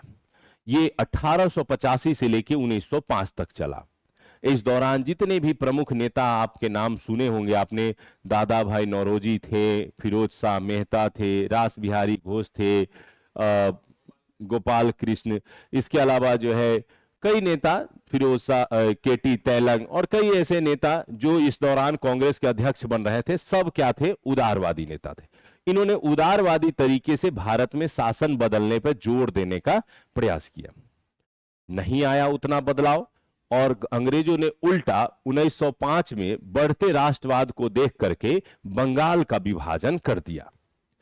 तो कुछ लोग थोड़े गर्म खून वाले थे, वो गुस्से में आ गए कि इतने दिन से हम लोग मांग रहे हैं, वो सब नहीं दे रहा है, और अपना मन में जो आ रहा है वो कर रहे हैं ये लोग। हम लोग थोड़ा सा अब आक्रामक तरीके से हम लोग अपनी बात रखेंगे, अब सिर्फ प्यार से नहीं मांगेंगे, थोड़ा गुस्से में बात रखेंगे। और यहां से शुरू होता है नरम दल और गरम दल। यानी जो उदारवादी थे वो क्या कहलाने लगे, नरम, और जो थोड़े से एग्रेसिव थे वो कहलाने लगे गरम। और उसमें आ गया नाम लाल बाल पाल, यानी लाला लाजपत राय, बाल गंगाधर तिलक, बिपिन चंद्र पाल। और इन लोगों ने थोड़ा सा एग्रेसिव तरीके से अपनी बात रखनी शुरू की। लेकिन अभी भी ये समूह इतना बड़ा नहीं था कि ये खुल करके कह सके कि हां देश छोड़ के आप जाइए। यानी ये थोड़ा एग्रेसिव तरीके से अपनी बात रख रहे हैं, लेकिन अभी भी इतने मजबूत नहीं है कि ये खुल के ये कह सके कि हां आप देश छोड़ के चले जाइए, हम लोग संभाल लेंगे। नहीं कह पा रहे हैं। ये दौर चला। 1920 में मृत्यु हो जाती है बाल गंगाधर तिलक जी की। लाला लाजपत राय भी अकेले पड़ जाते हैं। सैंडर्स हत्याकांड से पहले उनकी भी मृत्यु हो जाती है। इस दौर में फिर प्रवेश होता है भारतीय इतिहास में गांधी जी का। गांधी जी एक नया तरीका लेके आते हैं, असहयोग अहिंसा आधारित सत्याग्रह का तरीका। इस तरीके की खासियत यह थी कि इसमें हिंसा नहीं था, जिसके कारण बड़ी संख्या में लोगों ने बढ़ चढ़ करके इसमें भाग लेना शुरू किया। अब जैसे एग्जाम्पल के तौर पे, अगर आपको पता हो कि हम अगर रोड पे अभी चलेंगे आंदोलन करने और पुलिस लाठीचार्ज कर देगी, एकदम गारंटेड है, तो 50% लोग यहीं पे अंदर ही अंदर मना करने लगेंगे कि हाँ घर पे हमको काम है, थोड़ा बुलाया गया है, थोड़ा फोन आया था, आज जल्दी है, थोड़ा हमें तबीयत ठीक नहीं लग रहा है। वो आंदोलन में भाग लेने से क्या होंगे, बचने लगेंगे। और अगर आपको ये पता हो, 100% श्योर हो कि हम लोग जाएंगे वहां शांति से बैठेंगे, कोई मारेगा उरेगा नहीं, दिन भर खाली बैठना है, तो उसमें हो सकता है कि कुछ लोग कन्विंस हो जाए, हाँ हाँ चले, कौन बात है, हमारे पास कोई काम भी नहीं है, चलिए बैठते हैं। तो गांधी जी के आंदोलन में जन भागीदारी बढ़ने का सबसे बड़ा कारण यही था कि वो अहिंसक तरीके से आंदोलन करते थे। तो पुरुष हो या महिलाएं, किसी को डर नहीं था कि हाँ हम जाएंगे तो गोलियां चल जाएंगी। तो उन्होंने गांधी जी के साथ खुल करके आंदोलन में भाग लेना शुरू किया, और वहां से शुरू हुआ भारत में बड़े बड़े आंदोलनों का दौर, जैसे असहयोग आंदोलन, सविनय अवज्ञा आंदोलन, भारत छोड़ो आंदोलन। और इन आंदोलनों ने अंग्रेजों पर दबाव बनाया कि अब आप लंबे समय तक भारत में टिक के नहीं रह सकते हैं। इन आंदोलनों ने भारत को जोड़ा, यानी हर एक व्यक्ति एक दूसरे से क्या हो गया, जुड़ने लगा। जैसे आप एक कहावत सुनते होंगे कि दुश्मन का दुश्मन दोस्त होता है, तो ये भारत में अंग्रेजों के साथ लागू हुआ कि सारे भारतीयों का दुश्मन एक, कौन, अंग्रेज। और इसके कारण सारे भारतीय हो गए आपस में यूनाइट। आज जिस भारत में हम लोग रहते हैं वहां हजारों भाषाएं हैं, सबका अपना रीति रिवाज है। भौगोलिक रूप से कोई पहाड़ पर है, तो कोई मैदान में है, तो कोई मरुस्थल में है, कोई बंदरगाह पे बैठा हुआ है, तो कोई टापू पे जाके बैठा हुआ है। और उसके बावजूद भी सारा भारत आज भी यूनाइट है। ये कैसे संभव हो पाया? ये संभव हो पाया एक दुश्मन के होने के कारण। क्योंकि सबका दुश्मन एक था, तो इधर सब लोग क्या बन गए, दोस्त बन गए। और भारत की यूनिटी में इसका बहुत बड़ा रोल रहा। तो गांधी जी के इस आंदोलनों ने न केवल ब्रिटिश पे दबाव बनाया बल्कि पूरे भारत को यूनाइट किया। और इसका फायदा यह मिला कि जब ब्रिटिश यहां से गए तो एक संयुक्त भारत का निर्माण संभव हो पाया। ऐसा नहीं हुआ कि मराठा क्षेत्र कहे कि हमको अलग देश दे दीजिए और सिख राज्य प्रदेश कहे कि हमको अलग देश दे दीजिए और सब अलग अलग मांगने लगे। ऐसा नहीं हो पाया। इसके पीछे सबसे बड़ा रीजन यही था कि इन आंदोलनों के दौर के दौरान आपस में भाईचारा का विकास हुआ। एक दुश्मन होने के कारण सब संगठित हो गए और मिलजुल करके एक शासन व्यवस्था अपनाने के लिए बाध्य भी हुए, या कह सकते हैं कि राजी भी उन्होंने दी। और इस तरह से 3 चरण में कांग्रेस के आंदोलन चले। पहला, जब उदारवादी नेता थे तो उसको कहा गया उदारवादी चरण। दूसरा, जब थोड़े से नए विचारों वाले लोग आए तो उनको कहा जाता है उग्र राष्ट्रवादी या नव राष्ट्रवादी, तो उग्र राष्ट्रवादी चरण। और तीसरा, गांधी जी आते हैं तो होता है गांधीवादी चरण। तो कांग्रेस के नेतृत्व में 3 चरण। पहला, उदारवादी चरण। उदारवादी चरण का जो टाइम पीरियड है ये 1885 से लेके 1905 तक माना जाता है, जब बंगाल का विभाजन हुआ था। दूसरा, इसके बाद आते हैं इसमें थोड़े से गर्म मिजाज वाले, तो इसको कहा जाता है उग्र राष्ट्रवादी, उग्र राष्ट्रवादी चरण। और उग्र राष्ट्रवादी चरण माना जाता है 1905 से लेकर के 1919 तक, जब रॉलेट एक्ट और रॉलेट सत्याग्रह का दौर शुरू होता है तब। और तीसरा, गांधी जी आते हैं और गांधी जी द्वारा चलाया जाता है गांधीवादी चरण, यानी गांधी जी के तरीके पे चली गई व्यवस्था, इसको कहते हैं गांधीवादी चरण। और यह शुरू होता है 1919 से, जो चलता है 1947 देश की आजादी तक। और इस तरह से भारत में जो राष्ट्रवाद का विकास हुआ उसमें शुरुआती दौर पे छोटे छोटे आंदोलन हुए और बाद में बड़े बड़े आंदोलन हुए, और इसके माध्यम से वास्तव में भारत में राष्ट्रवाद उद्भव हो पाता है।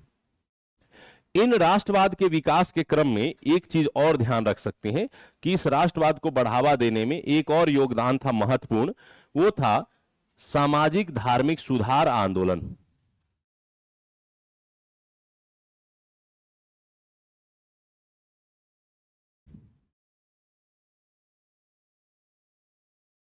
सामाजिक धार्मिक सुधार आंदोलन। सामाजिक धार्मिक सुधार आंदोलन का मतलब यह है कि सामाजिक धार्मिक सुधार में आपने पढ़ा होगा कि राजा राम मोहन राय जी ने ब्रह्म समाज की स्थापना की। सती प्रथा को उन्होंने क्या किया? प्रतिबंधित करवाया। आर्य समाज की स्थापना हुई, उसने स्वदेशी का विचार फैलाया, और इसे यही स्वदेशी का विचार, भारत में शिक्षा का सुधार, भारत में जातिवादी व्यवस्था को कमजोर करना जैसे विचारों ने भारत में क्या किया? राष्ट्रवाद को बढ़ावा देने में अपना योगदान दिया। और इस तरह से भारत संगठित होकर के अंग्रेजों के खिलाफ लड़ना शुरू करता है। फाइनली 1947 में अंग्रेज मजबूर हो जाते हैं और अंग्रेज भारत छोड़ के चले जाते हैं। भारत छोड़ के चले गए, भारत को मिल गई आजादी, और आजादी के मिलने के बाद भारत में थोड़ा पीछे मुड़ के देखें तो ब्रिटिश ने सिर्फ लूटा ही नहीं, थोड़ा बहुत कुछ भारत को दिया भी। तो जो दिया उससे रिलेटेड कुछ प्रश्न पूछे जाते हैं। तो अब आइए, लास्ट चैप्टर हमारा वही रहेगा, ब्रिटिश शासन की देन।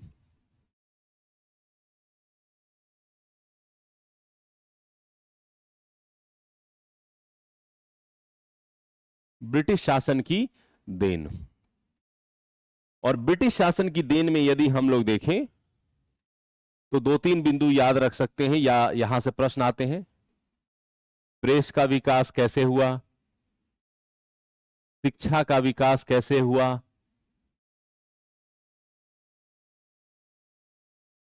संवैधानिक विकास कैसे हुआ, जैसे विभिन्न प्रकार के एक्ट बनाए गए, ये सब। और इसी के दौरान एक हम लोग पढ़ लेंगे गवर्नर जनरल, यानी किस गवर्नर जनरल के समय में कौन कौन सा काम हुआ। ये इस तरह से ये 4 चैप्टर में हम लोग पूरे आधुनिक भारतीय इतिहास को बांट सकते हैं, और इस 4 के अंतर्गत छोटे छोटे टॉपिक्स पर हम लोग पकड़ बनाएंगे, और इस तरीके से पढ़ने से आपका पीटी का भी सारा प्रश्न समझ में आएगा। कॉन्सेप्ट आधारित यदि पीटी का प्रश्न पूछेगा तब भी आप उसको समझ पाएंगे और उसको बना पाएंगे। और मुख्य परीक्षा का प्रश्न इसी में से सारा आता है, ठीक है। आर्ट एंड कल्चर का सेक्शन हटा दें तो मॉडर्न हिस्ट्री के कोई भी प्रश्न इसके बाहर नहीं होगा, इसी 4 चैप्टर से सब होंगे। कहने के लिए 4 चैप्टर है, इसके अंदर सब चैप्टर मिला ले तो ये 25-30 चैप्टर आपके हो जाते हैं जिसको आपको पढ़ना है। तो 1.5 महीने के अंतर्गत ये लगभग हम लोग पूरा कंप्लीट करेंगे और इसके सारे टॉपिक्स आपको समझ में आ जाएंगे। तो आधुनिक भारतीय इतिहास जो हम लोग पढ़ने वाले हैं, इसमें हम लोगों ने क्या देखा कि भारत में किस प्रकार से बाहरी कंपनियों का आगमन होता है, कैसे वो एक शासन की स्थापना करते हैं, कैसे वह शासन धीरे धीरे एक शोषणकारी व्यवस्था में बदल जाता है, फिर कैसे उस शोषणकारी व्यवस्था का भारत उससे पीछा छुड़ाने का प्रयास करता है। पहले स्थानीय स्तर पर प्रयास होते हैं, फिर व्यापक संगठित स्तर पर प्रयास होते हैं, और फिर भारत उससे पीछा छुड़ाने में सफल हो जाता है। और आधुनिक भारतीय इतिहास वास्तव में यही है। तो इसको अगर हम एक आरेख के माध्यम से दिखाने का प्रयास करें तो इस तरीके से उसको हम लोग एक सर्किल बना सकते हैं।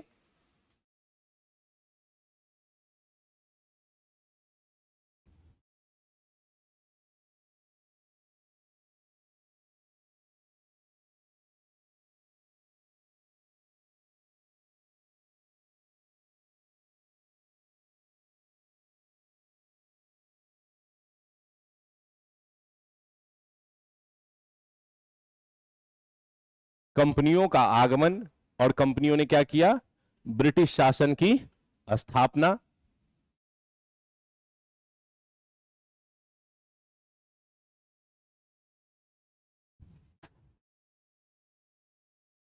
औपनिवेशिक शासन का विकास,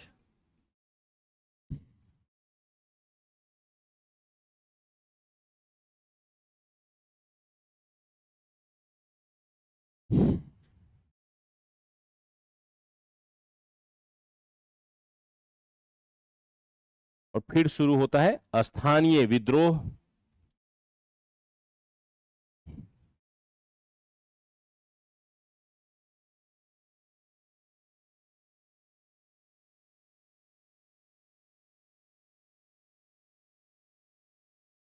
फिर होता है स्थानीय के बाद राष्ट्रीय एवं संगठित विद्रोह,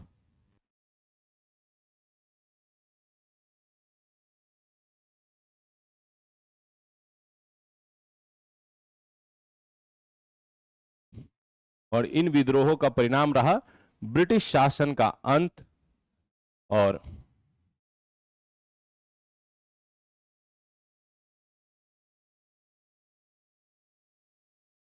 भारत की स्वतंत्रता। तो पूरे आधुनिक भारतीय इतिहास को आप इस एक छोटे से चक्र से समझ सकते हैं, यदि पीछे वाली कहानी आपको समझ में आ गई है तो। है एक्चुअल में मॉडर्न हिस्ट्री यही है, ठीक है। पूरा मॉडर्न हिस्ट्री का संक्षिप्त सार यही है कि यह कैसे शुरू हुआ, क्या प्रक्रियाएं हुई और क्या इसका परिणाम निकला। यही है पूरा आधुनिक भारतीय इतिहास।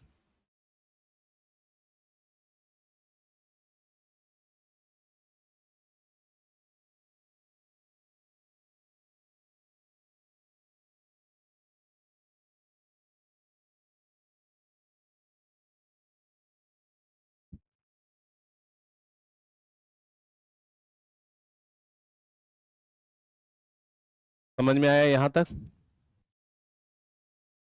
अब एक चीज जो हम लोग गांधीवादी चरण पढ़ रहे थे, तो बहुत सारा एक डिबेट वगैरह चलते रहता है जिसमें यह चर्चा होती रहती है कि गांधी जी ने चरखे से कैसे आजादी दिलाई। सुने? बहुत बार ये चर्चा चलती है कि गांधी जी ने चरखे से नहीं दिलाई है, वास्तव में भगत सिंह ने दिलाया है, इसने ये किया है। और गांधी जी के योगदान को बहुत लोग छोटा करके दिखाने का प्रयास करते रहते हैं कि उन्होंने कुछ नहीं किया। तो जो मॉडर्न हिस्ट्री अभी हम लोग पढ़ रहे थे, इसमें कैसे चरखे से आजादी मिली, इसको थोड़ा सा मैं समझाने का प्रयास करता हूं, क्योंकि मॉडर्न हिस्ट्री का ये बहुत ही इंपॉर्टेंट पार्ट है और ये इंपॉर्टेंट कॉन्सेप्ट है। क्या हुआ था इसमें समझिए। ब्रिटिश क्या करते थे कि ब्रिटिश एक सर्किल बना करके रखे हुए थे एक पूरा का पूरा चेन डेवलप कर लिया था उन्होंने। उन्होंने क्या किया कि वो भारत में आए, भारत में आकर के वो दो चीजें प्राप्त करते थे। एक कच्चा माल, यानी वो भारत से क्या प्राप्त करते थे, कच्चा माल प्राप्त करते थे।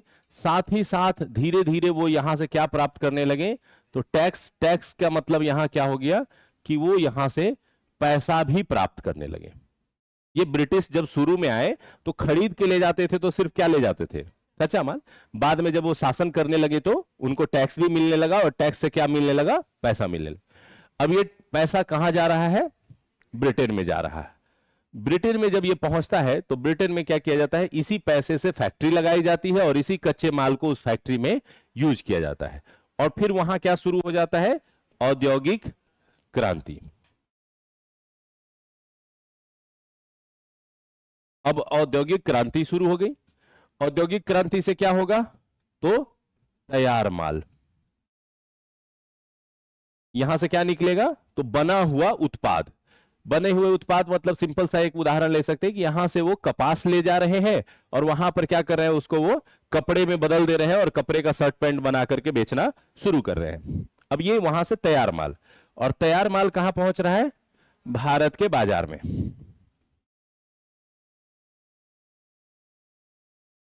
अब भारत के बाजार में पहुंच रहा है तो ब्रिटिश क्या चालाकी कर रहे हैं, ब्रिटिश ये चालाकी कर रहे हैं कि जो ब्रिटिश का उत्पाद है उस ब्रिटिश के उत्पाद पर टैक्स फ्री कर दिए, कि इस पर कोई अलग से अतिरिक्त टैक्स नहीं लगेगा, और भारत के बने हुए वस्तुओं पर अतिरिक्त टैक्स लगेगा। अभी एक अमेरिका वाला विवाद आप लोगों ने सुना होगा कि टैरिफ चार्ज लगाए जा रहे हैं। ये क्या है, ये वही पुराना सिस्टम है कि जिसमें अपने वस्तुओं पर टैरिफ क्या कर दिया जाएगा, घटा दिया जाएगा, और बाहरी वस्तु पर टैरिफ क्या कर दिया जाएगा, बढ़ा दिया जाएगा। इससे क्या होगा, बाहरी वस्तु कम बिकेगा और अपने वस्तु ज्यादा बिकेंगे। ब्रिटेन ने उल्टा किया था हमारे साथ, कि उसने क्या किया कि हमारे यहां के वस्तुओं पर टैरिफ टैक्स क्या कर दिया, बढ़ा दिया, और जो ब्रिटेन से वस्तु बन करके आता था उस पर टैक्स क्या कर देते थे, घटा देते थे।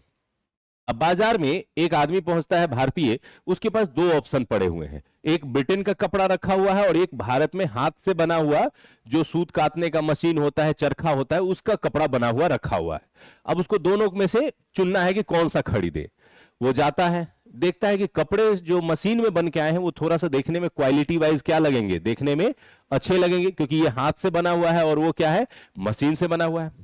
हाथ से बनाने वाले कपड़े में एक दिन में एक शर्ट तैयार हो पा रहा है, तो उसका दाम क्या होगा, ज्यादा होगा, क्योंकि उस पर मजदूरी ज्यादा लग रही है। मशीन में क्या हो रहा है, एक मशीन एक दिन में 1000 शर्ट तैयार कर रहा है, तो उसका दाम क्या होगा, कम होगा। इस पर भारतीय वस्तु पर टैक्स भी लग चुका है और उसका रेट क्या हो गया, हाई हो गया, और उस मशीन वाले पर टैक्स कम कर दिया गया है, तो उसका दाम और क्या हो गया, कम हो गया। अब भारतीयों के पास विकल्प चुनना है कि कौन सा खरीदे। तो वहां क्या देशभक्ति काम आएगा कि वहां दाम देखेगा आदमी, दाम देखेगा, क्योंकि उस समय उतना राष्ट्रवाद का विकास भी नहीं है। तो उसको लग रहा है कि ब्रिटेन का कपड़ा अच्छा है, सस्ता है, हम यही खरीदेंगे, तो उसको खरीद करके वो घर ले आता है। अब क्या हो रहा है, धीरे धीरे जो भारत का बना हुआ कपड़ा है वो बिकना बंद हो रहा है। अब यदि आपका कपड़ा नहीं बिकेगा और आप जो है एक फैक्ट्री खोल के बैठे हैं घर पे सूत काटने का मशीन लगा के, और कुछ दिनों में आपका नहीं बिक रहा है, तो आपके पास लास्ट विकल्प क्या पड़ेगा, बंद करना पड़ेगा। नतीजा ये हुआ कि भारत के देखते ही देखते सारे फैक्ट्रियां क्या होने लगी, बंद होने लगी। अब सारी फैक्ट्रियां बंद हो रही है, तो बंद हो जाएगा तो बेरोजगारी आ जाएगा। अब मार्केट में सिर्फ किसका कपड़ा बचा हुआ है, ब्रिटिश का। अब ब्रिटिश ने कहा कि इसका दाम हम बढ़ाएंगे। अब चूंकि उसके सामने कोई कॉम्पिटिटर है ही नहीं, तो अब दाम बढ़ेगा तब भी आपको क्या करना पड़ेगा, वही कपड़ा खरीदना पड़ेगा। उदाहरण जियो, जियो ने क्या किया कि सिम निकाला और उसने कहा कि हम जो है 4G फ्री में देंगे, आप ले जाइए जितना ले जा सकते हैं, फ्री में बांट दिया। सारी छोटी कंपनियां उस फ्री का मुकाबला नहीं कर पाई। डोकोमो, एयरसेल, यूनिनॉर, कौन कौन सी कंपनियां थी उस समय, सारी कंपनियां क्या हो गई, बंद हो गई, क्योंकि फ्री में दे रहा है, उसको पैसा से भी कोई नहीं ले रहा है, तो वो कंपनियां बंद हो गई। अब बाद में जियो ने कहा कि दाम बढ़ेंगे। अब चूंकि आपके पास रिचार्ज के लिए दूसरा है ही नहीं विकल्प, आज के समय में एयरटेल के अलावा दूसरा आपके पास कोई विकल्प नहीं है, और वो भी इससे थोड़ा कम सस्ता तो है नहीं, वो भी तो उतना ही रेट पे है। तो अब आपके पास ऑप्शन ही नहीं है उसको खरीदने के अलावा। तो सेम ब्रिटिश, ये सब सीखा हुआ जो आप देखते हैं रिलायंस का, ये सब ब्रिटिश का सिखाया हुआ सिस्टम है, ये इन्होंने नहीं इजाद किया है, इसी सबको देख के वो उन्होंने सीखा है। और जितने भी जो एमबीए वाले आते हैं वो वही सीख करके उनको सुझाव देते हैं कि ऐसे ऐसे कीजिए, दाम बढ़ाइए थोड़ा सा। तो क्या हुआ कि मार्केट में अब सिर्फ ब्रिटिश कपड़ा क्या हो रहा है, बिक रहा है, और भारतीय उद्योग धीरे धीरे बंद हो रहे हैं। अब ब्रिटिश कपड़ा बिकेगा तो फिर इसको बिकने से क्या मिलेगा, पैसा मिलेगा, और ये पैसा फिर कहां चला जाएगा, ब्रिटेन में चला जाएगा।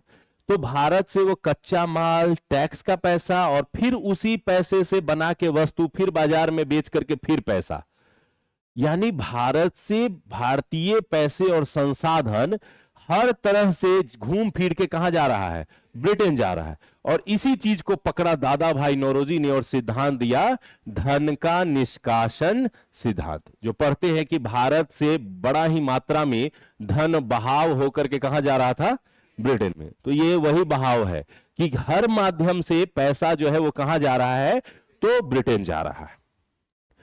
अब ये सिस्टम चल रहा है, इस पर किसी का जोर नहीं है, किसी को पकड़ नहीं है, सब ध्यान दिए हुए हैं कि हम थोड़ा लड़ाई लड़ लेते हैं, हमारा कुछ टैक्स कम कर दीजिए। तो किसी के यहां टैक्स थोड़ा छोड़ दिए, लड़ाई वड़ाई हुई, तो किसी ने लड़ाई लड़ा कि हमारा थोड़ा सा जो है ये वाला 3 कठिया पत्ती हटा दीजिए, यहां से नील की खेती थोड़ा बंद करा दीजिए। अंग्रेज मान भी लेते थे छोटा मोटा, क्योंकि उनका इस चेन पे ज्यादा इंपैक्ट नहीं पड़ता था। अब आती है बारी गांधी जी की। गांधी जी भी इससे पहले, चूंकि धन का निष्कासन सिद्धांत पॉपुलर हो चुका था, तो सबको पता था कि चल क्या रहा है, पढ़े लिखे लोग आसानी से समझ पा रहे थे। तो गांधी जी ने क्या कहा कि इस चेन को तोड़ना है तो एक ही विकल्प है कि इसके बीच में कहीं घुस के ब्रेक लगाओ। तो उन्होंने क्या कहा, उन्होंने कहा कि खुद का कपड़ा बनाएंगे। तो खुद का कपड़ा बनाएंगे यानी स्थानीय उत्पाद, यानी स्वदेशी को उन्होंने क्या किया, बढ़ावा देना शुरू किया। अब स्वदेशी में क्या होगा कि अब खुद से हम लोग अपने कच्चे माल का यूज करके कपड़ा तैयार करेंगे, और कपड़े को फिर ले जाएंगे बाजार में और फिर रखेंगे ब्रिटिश के बगल में। और इस बार लोगों से अपील करेंगे कि चाहे महंगा भारत वाला ही क्यों ना हो, हम भारत वाला ही खरीदेंगे, ब्रिटिश वाला सामान नहीं खरीदेंगे। तो इससे क्या होगा, इससे होगा ये कि यदि भारतीय वस्तु बिकने लगेगी और ब्रिटिश का कपड़ा नहीं बिकेगा, तो फिर जो ये उद्योग में जो ढेर सारा वो जो माल तैयार कर रहे हैं, उसको तैयार करने की गति को क्या करना पड़ेगा, कम करना पड़ेगा। क्योंकि सामान बनाइएगा और सामान बिकेगा ही नहीं तो बनाने का कोई फायदा है नहीं। तो नतीजा क्या होगा कि ब्रिटेन के उद्योगों पे दबाव पड़ेगा और ब्रिटिश अपना उत्पादन रेशियो क्या करेगा, कम करेगा। फिर भी उत्पादन के बाद नहीं बिकेगा तो उनके ऊपर दबाव आ जाएगा, और दबाव आएगा तो ये जो पूरा जो सर्किल उन्होंने बना रखा है कि यहां से पैसा जाएगा, यहां कपड़ा बनेगा, फिर आएगा, फिर पैसा जाएगा, फिर ये पूरा चेन क्या हो जाएगा, ब्रेक हो जाएगा। और अगर एक जगह ब्रेक लगा तो भारत में ब्रिटेन के रहने का मेन कारण पैसा ही है, और जैसे ही इस पर ब्रेक लगेगा तो अंग्रेज मजबूर होकर के भारतीयों की बात सुनने के लिए क्या हो जाएंगे, बाध्य हो जाएंगे। तो ये जो आंदोलन चला था, असहयोग आंदोलन, उसमें यही था कि हम स्वदेशी वस्तुओं को उपयोग करेंगे और विदेशी वस्तुओं का क्या करेंगे, बहिष्कार करेंगे। यानी विदेशी कपड़े नहीं पहनेंगे, स्वदेशी कपड़े पहनेंगे। शराब आपका बनाया हुआ नहीं पिएंगे, अपना बनाया हुआ ताड़ी वगैरह चल सकता है, थोड़ा सा देख सकते हैं। तो विदेशी उत्पादों का क्या करेंगे, बहिष्कार करेंगे और स्वदेशी उत्पादों का समर्थन करेंगे। और इससे क्या होगा, तो ये वाला जो पूरा बना बनाया चेन है ये बिखरने लगेगा। और यही कारण था कि अब सोचिए कि अंग्रेज को क्या जरूरत है दमन करने का। यदि कोई कहता है कि नहीं हम आपका नहीं बना के पहनेंगे, हम अपना शर्ट बना के पहनेंगे, पहनो घर में। वैसे भी हिंसा तो थी नहीं असहयोग आंदोलन में, फिर अंग्रेज इतना क्यों छटपटा रहे हैं कि नहीं नहीं असहयोग आंदोलन बंद कराना है, असहयोग आंदोलन बंद कराना है। इसके पीछे रीजन ये था कि बिना कुछ किए ही अंग्रेजों का ये चेन इतनी बुरी तरह से डिस्टर्ब होने लगा था कि उनको लगता था कि इस आंदोलन को जल्दी रोका जाए, नहीं तो हमारा जो इनकम है वो घट जाएगा।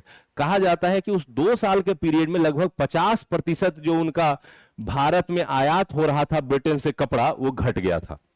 अब 50% घटने का मतलब क्या हो गया, रेवेन्यू 50% लॉस। अब 50% रेवेन्यू लॉस होगा तो ऑब्वियस है कि ब्रिटिश थोड़े से छटपटाएंगे कि इस सर्किल को हमको बना के रखना है, और इसी को बनाए रखने के लिए उन्होंने कई बार आंदोलनों को तोड़वाने का प्रयास किया, कई बार लोगों को बदलने का प्रयास किया।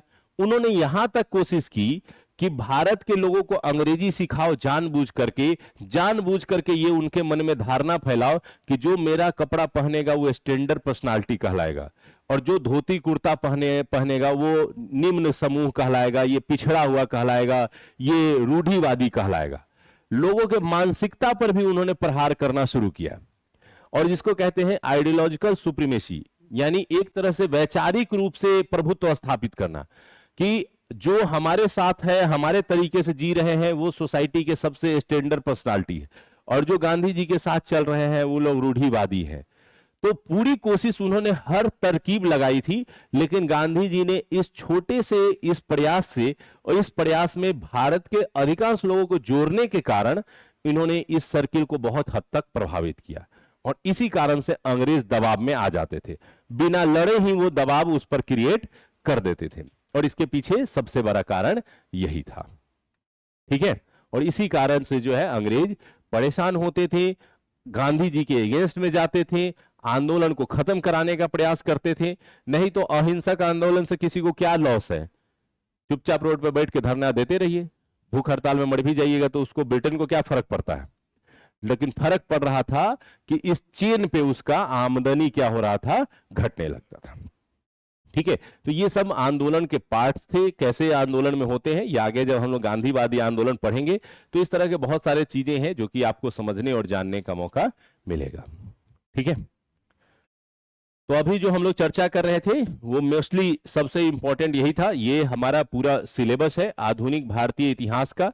इस सिलेबस को अच्छे से आपको क्या करना है, थोड़ा सा समझ लेना है, पढ़ लेना है, ताकि हम लोग जब क्लासेस में इसको लेके चलेंगे तो एक एक करके सारे चैप्टर्स को अच्छे ढंग से कंप्लीट करेंगे, और ये लगभग सारा चीज समझ में आ जाएगा। यहां तक समझ में आया? इसमें कहीं कोई कंफ्यूजन?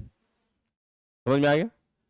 आधुनिक भारत का इतिहास का संक्षिप्त समझ में आ गया है। अब इसमें क्या करना है, हम लोगों को एक एक चैप्टर के जो फैक्ट्स और कहानियां हैं उसको समझना है, ताकि वहां से प्रश्न ज्यादा बनेंगे। ये तो ओवरऑल कॉन्सेप्ट हुआ कि एक मॉडर्न हिस्ट्री है क्या, मॉडर्न हिस्ट्री में हमें पढ़ना क्या है, मॉडर्न हिस्ट्री की कहानी कैसे आगे बढ़ती है, ये हो गया।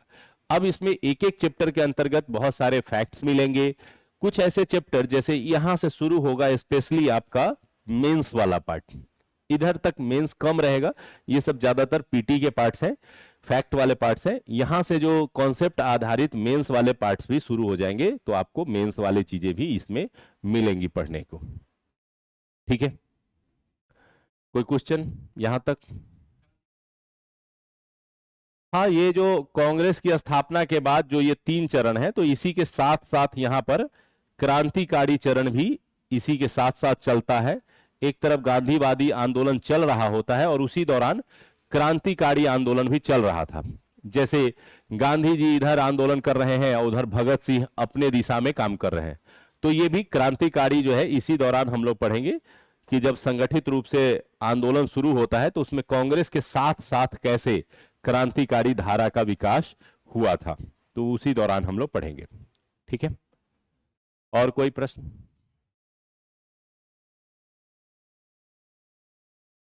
नहीं, जो स्वतंत्रता से पहले की घटनाएं हैं वही मॉडर्न हिस्ट्री में पढ़ना है। स्वतंत्रता के बाद मूलतः नेहरू जी का योगदान ज्यादा हो जाता है, क्योंकि वो देश के प्रधानमंत्री बन गए थे और देश के सारे गतिविधियों का संचालन वो खुद करने लगे थे। तो इसके कारण जो आजादी के बाद का पीरियड है वो कहलाता है स्पेशली नेहरू काल, तो उसको नहीं पढ़ना है, वो उत्तर आधुनिक काल के अंतर्गत आता है। और वो आईआर के दौरान पढ़ना है कि कैसे उन्होंने, नेहरू जी ने स्पेशली, कैसे भारत के विदेशी जो संबंध थे, विदेशी जो तरीके थे, विदेश संबंध का जो फॉरेन पॉलिसी था उसको उन्होंने डेवलप किया, उसको आगे बढ़ाया, वो पढ़ना है उसमें, तो वो इसके अंतर्गत नहीं आता है।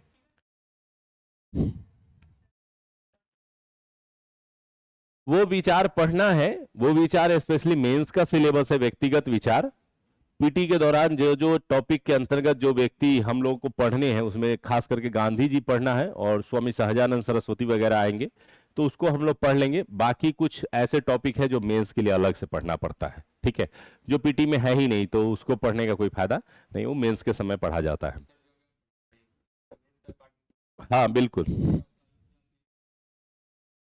हाँ नहीं, उसके बाद सिर्फ उसकी चर्चा की जाएगी जो आपको इसमें कवर्ड नहीं था, जैसे आर्ट एंड कल्चर, तो वो अलग से आपका चल जाएगा। वो इसमें आपको पीटी कम मेंस दोनों आपका कंप्लीट हो जाएगा, ठीक है। और लगभग जितने भी प्रीवियस ईयर हैं वो सारे आप लिख पाएंगे इतने दिन में ही।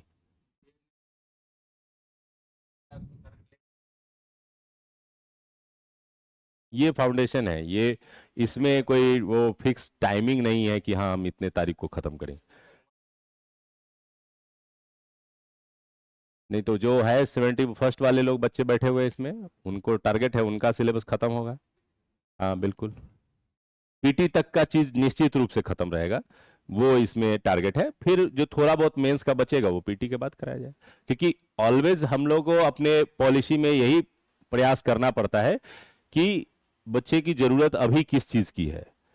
अब कोई पीटी में 10 दिन बचा हुआ है, उसको जबरदस्ती हम आर्ट एंड कल्चर पढ़ा रहे हैं कि नहीं नहीं मेरा सिलेबस खत्म हो जाए इसलिए हम पढ़ा देते हैं, तो ये तो फिर मेरी गलती है ना, कि उसको अभी जरूरत है पीटी के कंटेंट की और उसको हम जबरदस्ती कह रहे हैं कि हम अपने सिलेबस के चक्कर में उसको कि नहीं नहीं मेंस से पढ़ लो, मेंस पढ़ लो, हमारा छुटकारा हो जाएगा, तो ऐसा नहीं होगा और ऐसा हम लोग कभी नहीं कोशिश करते हैं, ठीक है।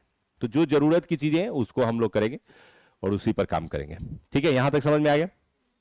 अब चलिए अब आते हैं इस थोड़े से पहले चैप्टर्स की ओर आते हैं, यूरोपीय कंपनियों का आगमन।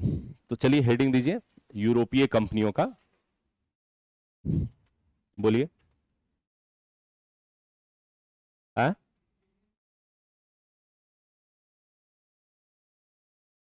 एक्सट्रीमिस्ट, किस चीज का? एक्सट्रीमिस्ट कौन कहता है उनको? नहीं, एक्सट्रीमिस्ट मतलब क्या होता है? अतिवादी होता है, मतलब एक्सट्रीम लेवल पे पहुंच गया है। तो अतिवादी किसको कहा जाता है? जो एक्सट्रीमिस्ट में स्पेशली आते हैं, जो क्रांतिकारी चरण के लोग थे उनको माना जाता है। गांधी जी के संबंध में ऐसा तो नहीं यूज होता है जल्दी। आप कहां देखे हैं पहले दिखाइएगा, तब मैं समझ पाऊंगा कि आप क्या कहना चाह रहे हैं, ठीक है। तो इसी को हम लोगों को पढ़ना है। चलिए सबसे पहले हम लोग आते हैं इसके लिए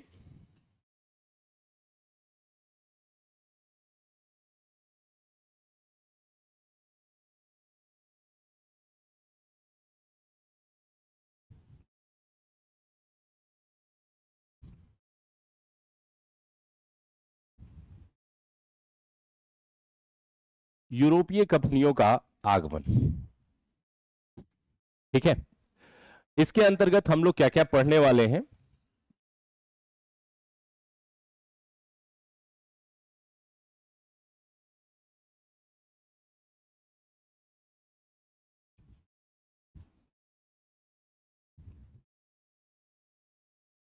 सबसे पहले ये जानेंगे कि भारत में आने के पीछे क्या कारण थे, क्या वो रीजन थे जिसके कारण वो भारत में आए।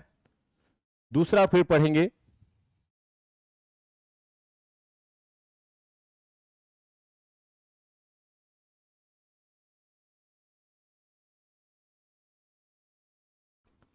विभिन्न देश एवं कंपनियां जो भारत में आई थी, और फिर इसका देखेंगे थोड़ा सा परिणाम कि इस कंपनियों के सभी के आने का परिणाम भारत में क्या पड़ा, ठीक है। इसमें भी जो विभिन्न देश और विभिन्न कंपनियां थी, इसमें सबसे पहले आए थे पुर्तगाल, तो इनको पढ़ेंगे। पुर्तगाल के बाद भारत में पहुंचे थे डच, फिर उनके बाद आए थे ब्रिटिश, फिर उसके बाद आए थे डेनिश, डेनमार्क के रहने वाले कंपनी, और फिर लास्ट में आए थे फ्रांस या फ्रांसीसी। तो ये वो 5 कंपनियां हैं जो भारत आई थी व्यापार करने के उद्देश्य से। तो बारी बारी से सारे कंपनियों को हम लोग पढ़ेंगे। सबसे पहले आते हैं हम लोग भारत आगमन के कारण की ओर, कि आखिर ये सारी कंपनियां भारत की ओर आई कैसे और क्यों आई, इसको थोड़ा सा समझते हैं।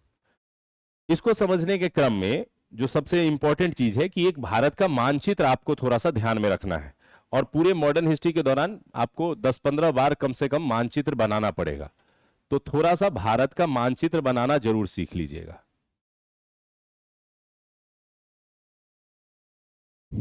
कोई बड़ा चीज नहीं है, धीरे धीरे अभ्यास कीजिएगा तो हो जाएगा।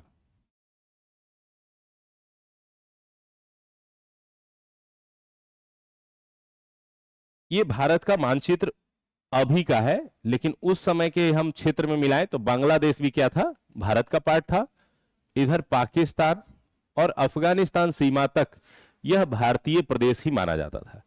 हालांकि इस पर उस समय किसका कब्जा है या किसका शासन चल रहा है, तो मुगल शासन चल रहा है, जिस समय हम लोग चर्चा कर रहे हैं कि यूरोपीय कंपनी भारत में आ रही है उस समय का। तो ये जो भारत का क्षेत्र है, इस भारत में आने के लिए मूलतः यदि देखें तो इस क्षेत्र को भौगोलिक रूप से देखें तो यहां पर क्या है, हिमालय पर्वत है। तो हिमालय पर्वत होने के कारण ये कोई भी संभावना नहीं बनती थी कि इधर से कोई भी व्यक्ति आ सकता है, इधर से आना बिल्कुल संभव नहीं। दूसरा ये वाला हिस्सा था, इधर भी पर्वत था, जंगल झाड़ थे, तो इधर से भी आने की संभावना नहीं थी। तो भारत में अगर कोई आना चाहता था तो उसके पास दो ही रास्ते थे। एक तो या तो इस इलाके से आकर के ये उत्तर पश्चिम क्षेत्र से ये भारत में प्रवेश कर जाए, या दूसरा ये था कि ये जो समुद्री इलाका है, इस समुद्री इलाके से जहाज की सहायता से वो क्या कर सकते थे, भारत आ सकते थे। तो भारत में यदि किसी को आना था तो इसी माध्यम से आ सकते थे। भारत के साथ यूरोप को अगर हम लोग देखने का प्रयास करें तो यहां हो गया भारत, भारत से इस तरफ बढ़ेंगे तो कौन सा क्षेत्र आता है, अरब प्रदेश, और इस अरब प्रदेश से थोड़ा इधर बढ़ते हैं तो यहां पहुंचते हैं तो मिलता है क्या, यूरोप। तो ये यूरोप के साथ भारत का बहुत पुराना संबंध था। ऐसा नहीं था कि भारत और यूरोप पहले कभी एक दूसरे को नहीं जानते थे। एंशिएंट पीरियड से ही भारत का व्यापार यूरोप से और यूरोप से सामान भारत आया करता था, और यह आया करता था इसी माध्यम से। तो इस माध्यम से होता था कि यूरोप से आया, अरब क्षेत्र होकर के भारत इधर से गया, थोड़ा इधर से घूम करके यहां पहुंच गया तो चीन, और ये व्यापार सदियों से चले आ रहे थे। लेकिन मध्यकालीन समय में क्या हुआ कि अरब में जो धर्म था वो इस्लाम धर्म था, और यूरोप में जो धर्म का प्रभुत्व था वो था ईसाई धर्म। तो इस दौर में एक युद्ध छिड़ा, धर्म युद्ध उसको कहा जाता है, जिसमें स्पेशली इस्लाम धर्म और इधर ईसाई धर्म के बीच में एक संघर्ष का दौर चला। इस संघर्ष के दौर के कारण इन दोनों के संबंध आपस में क्या हो गए, तनावपूर्ण हो गए। नतीजा यह हुआ कि इधर का व्यापार इधर बंद हो गया, इधर का व्यापार इधर बंद होने लगा। और इसी क्रम में जो व्यापार का एक जो मेन रास्ता या मेन जगह था जहां से एंट्री कर सकते थे इस क्षेत्र में, वो था कस्तंतुनिया। और इस कस्तंतुनिया पर तुर्क देश ने, जिसको तुर्की कहते हैं, उसने कब्जा कर लिया 1453 ईस्वी में। और इस पर कब्जा करने का नतीजा क्या हुआ कि यूरोप, जो कि इटली के माध्यम से इसी रास्ते से भारत की ओर आया करते थे, यह रास्ता क्या हो गया, बंद हो गया। अब रास्ता बंद हो गया और भारत के बहुत सारे ऐसे वस्तु थे जिसकी यूरोप में डिमांड बनी हुई थी। तो मांग है और यहां पर आ नहीं सकते हैं, तो यूरोप को लास्टली मजबूरी हो गई कि चलो कोई दूसरा रास्ता ढूंढते हैं भारत के पास पहुंचने का, जिससे हम भारत के साथ व्यापार कर सकें। तो दूसरा रास्ता क्या ढूंढ सकते थे, समुद्री, क्योंकि भारत में आने के तो दो ही रास्ते थे, एक इधर से या एक इधर से। ये रास्ता तो तुर्की ने क्या कर दिया, बंद कर दिया। तो यूरोप मजबूरी में क्या करता है कि समुद्र के माध्यम से रास्ता ढूंढना शुरू करता है, और किसी तरह से ढूंढते ढूंढते अफ्रीका को पार करके वो भारत पहुंचने में क्या होता है, सफल हो जाता है। और यही वो भारत पहुंचता है पहली बार कब, 1498 में वास्को डी गामा के नेतृत्व में, जिसके बाद ये शब्द यूज किया जाने लगा कि भारत की खोज किसने की। अब भारत की दृष्टि से यदि हम लोग पढ़ेंगे तो ये तो बहुत गलत चीज पढ़ रहे हैं। ये तो ऐसे लग रहा है कि जैसे भारत भुलाया हुआ था, उसको जाके ढूंढ के कोई ले आया। भारत तो वहीं का वहीं था।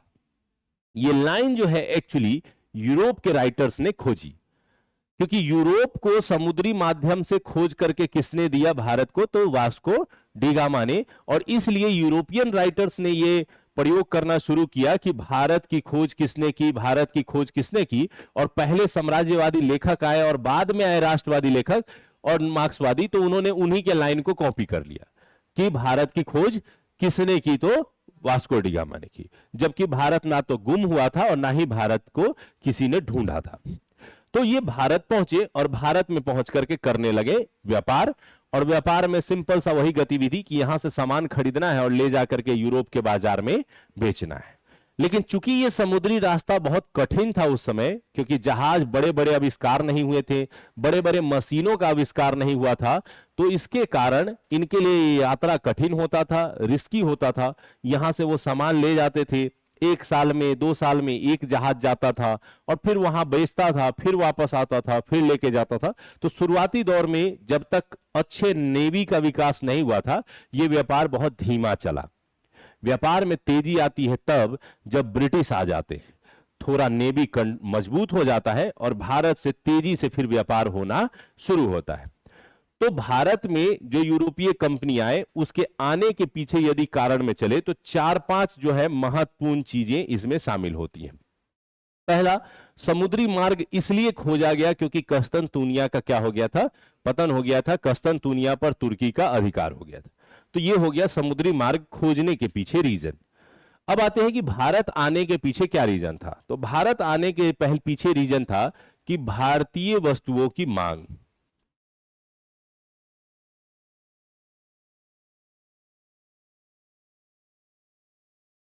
यूरोप के बाजार में भारतीय वस्तु की मांग थी और उस मांग की पूर्ति करके लोग लाभ कमाना चाहते थे, इसीलिए वो क्या किए? भारत आने की इच्छा जाहिर कर रहे थे। दूसरा जो महत्वपूर्ण कारण था वो था 3G की चाहत।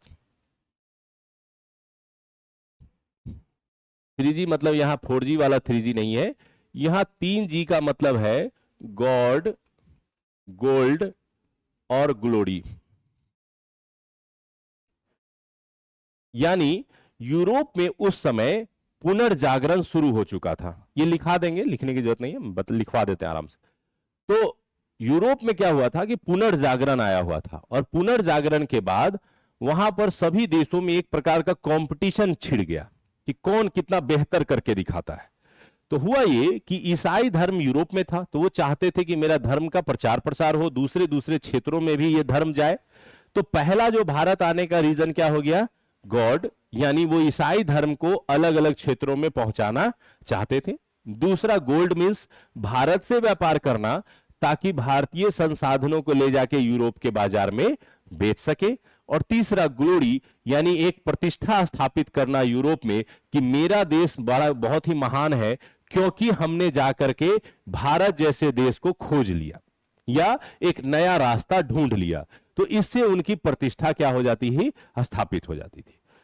तो ये वो महत्वपूर्ण कारण थे जिसके कारण उन्होंने भारत को ढूंढा। इसके अलावा यूरोप में जो पुनर्जागरण हो गए थे, यूरोप में नए नए यंत्रों का आविष्कार हो गया था, जिसमें कंपास का खोज हो चुका था, जिसको दिशा सूचक यंत्र कहते हैं। बाद में भाप इंजन का आविष्कार हो गया, उसने भी काफी कुछ मजबूती दी। और इन सब चीजों के कारण भारत को ढूंढा जा सका था। तो लिखिए, थोड़ा सा लिख लेते हैं।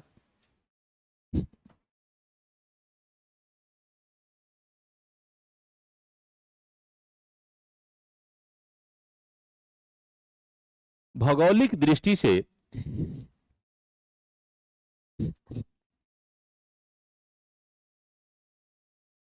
भारत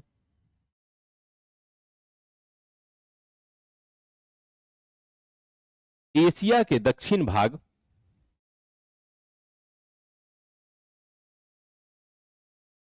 में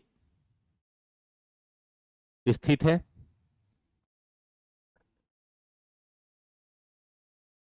बाहरी क्षेत्र से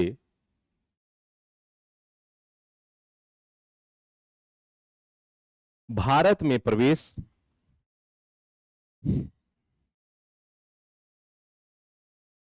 करने के दो ही मार्ग थे।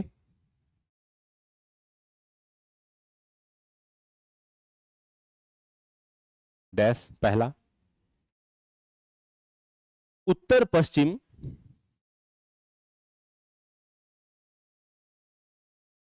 क्षेत्र से स्थलीय मार्ग,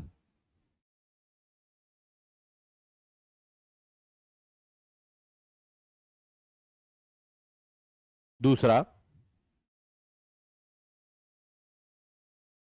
दक्षिण क्षेत्र से समुद्री मार्ग,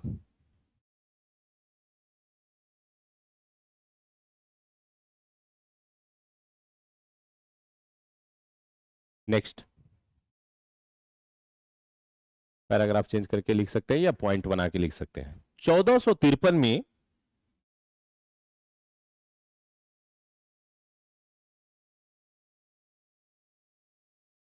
कस्तुनतुनिया 1453 में कस्तुनतुनिया पर तुर्की ने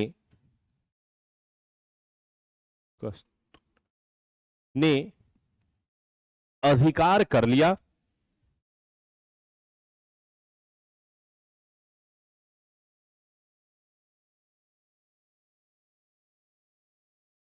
जिसके कारण यूरोप एवं भारत के मध्य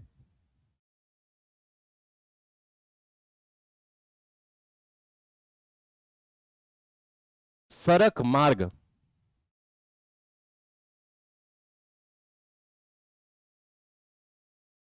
बंद हो गया।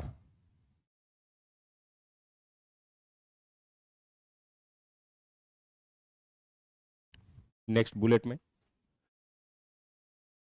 यूरोप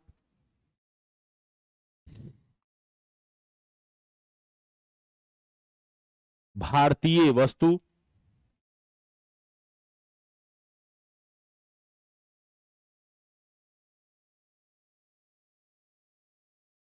की चाहत रखता था,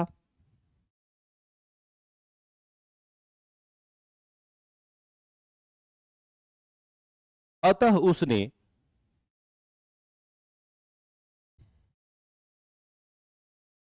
नए मार्गों को तलाशना प्रारंभ किया।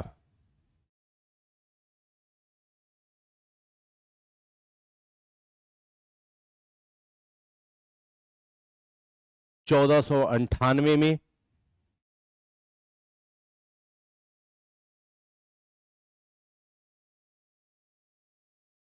वास्को डिगामा ने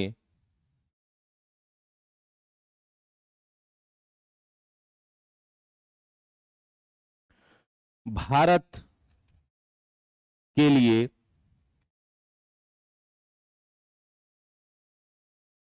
एक नए मार्ग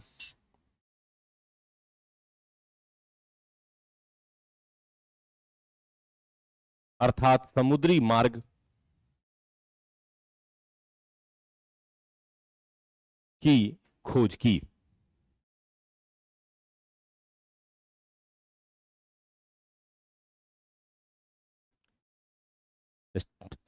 नेक्स्ट पॉइंट, यूरोपियों के भारत आने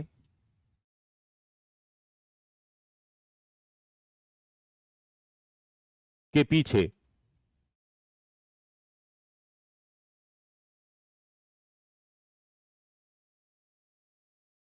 कई कारण थे।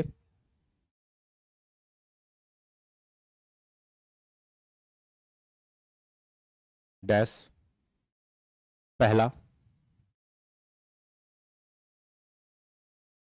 यूरोप के बाजार में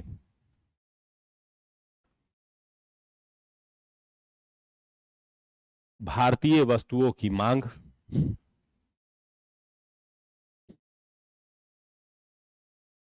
यूरोप के बाजार में भारतीय वस्तुओं की मांग। दूसरा,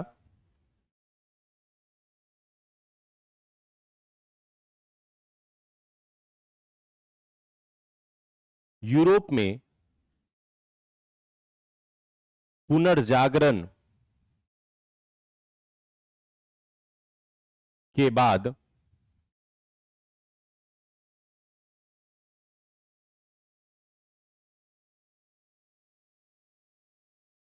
आर्थिक विकास की होर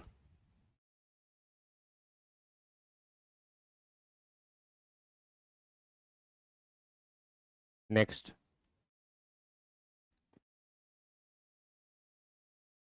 ईसाई धर्म का प्रचार प्रसार,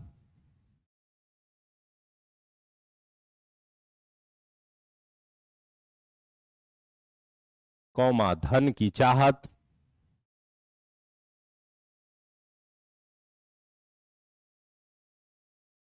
तथा प्रतिष्ठा की कामना, ब्रैकेट में 3G आदि। ये पूरा तीनों मिला के क्या हो गया? 3G। Next compass, next compass जैसे आधुनिक यंत्रों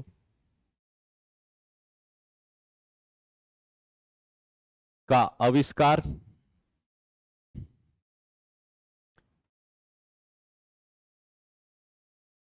जिससे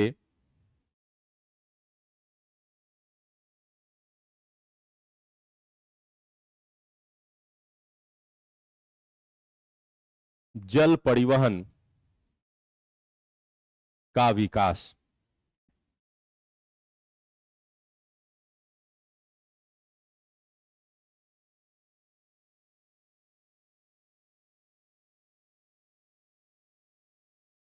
तो ये वो कुछ कारण थे जिसके कारण से मोस्टली भारत आने का जो है धीरे धीरे से यूरोपियों का आगमन शुरू हुआ।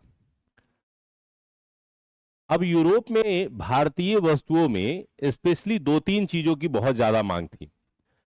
जैसे सबसे महत्वपूर्ण वस्तुओं में थे मसाले, ये उनके प्रमुख डिमांड थे मसाले, और इसके लिए वो भारत आने के बहुत ज्यादा इच्छुक थे। इसका रीजन ये था कि मसाले वहीं उत्पादित होते हैं जहां का वेदर अच्छा होता है, थोड़ा अलग होता है। जैसे वेदर अच्छा होने का मतलब ये है कि ये होंगे स्पेशली सदाबहार वन वाले वेदर कंडीशन में। और सदाबहार वन कहां होंगे? जहां 200 सेंटीमीटर से क्या होगी? अधिक वर्षा होगी। और इस क्षेत्र में क्या होना चाहिए? टेम्परेचर गर्म होना चाहिए, यानी औसतन लगभग 30 से ऊपर ही क्या होना चाहिए? टेम्परेचर होना चाहिए। तभी जाकर के इन क्षेत्रों में मसालों का उत्पादन संभव होता है। अब जैसे भारत में देखिए तो दक्षिण बिहार में मसाले उत्पादित होते हैं, केरला में, आंध्र प्रदेश में, तमिलनाडु में, स्पेशली पश्चिमी घाट वाला जो क्षेत्र है उसमें। तो उसमें आप क्या देखते हैं, ज्योग्राफिकली पढ़ते हैं तो यहां पर आपको देखने को मिलेगा कि 200 सेंटीमीटर से क्या हो रही है? अधिक वर्षा होती है। गर्म इलाका है, यहां ठंडा पड़ता भी नहीं है, नाम मात्र का ठंडा पड़ता है। साल के 12 में से 11 महीने क्या रहते हैं? गर्म ही रहते हैं। नतीजा ये था कि यहां पे मसाले होते थे। और दूसरा, इस तरफ इंडोनेशिया और जावा का क्षेत्र है, यहां भी सेम वेदर कंडीशन यहां भी है। तो इधर भी क्या थे कि मसाले होते थे। तो इसी कारण से कई देश आते हैं तो वो गलती से कुछ लोग यहां पहुंच गए और यहीं से मसाला खरीद के ले जाने लगे। तो ये मसाले भारत में होते थे और इसका डिमांड उनके पास था। क्यों डिमांड था भाई? ठंडे प्रदेश के लोगों को इतना मसाला। मसाले खाने के लिए डिमांड नहीं थे, मसाले जो है वो कच्चे मांस को सुरक्षित रखने के लिए सबसे ज्यादा डिमांड थे। कि यदि कोई कच्चा मीट है उसको फ्रिज में रखते हैं बर्फ वाला जगह, तो उसमें वो लंबे समय तक सुरक्षित रहे, इसलिए उस पर मसालों का क्या किया जाता था? लेप लगाया जाता था। और उससे वो खाना आपको कई महीनों तक सुरक्षित रहता था। और चूंकि यूरोप में बर्फीला समय है तो 6-6 महीने बर्फ गिरते रह जाते हैं, तो वैसे में कोई फसल उत्पादित होता नहीं था। तो वो लोग चाहते थे कि अपने खाने को लंबे समय तक प्रिजर्व करके रख सके ताकि ठंडे के दिनों में उसका उपयोग किया जा सके। और इसको करने में भारत का ये मसाला उनके क्या आता था? बहुत काम आता था। दूसरा, ठंडा क्षेत्र है तो कपड़े भी उनको ऐसे चाहिए थे जिससे उनको थोड़ा गर्मी मिले। तो भारत में मखमल के, मलमल के जो कपड़े होते हैं वो काफी ज्यादा बनाए जाते थे।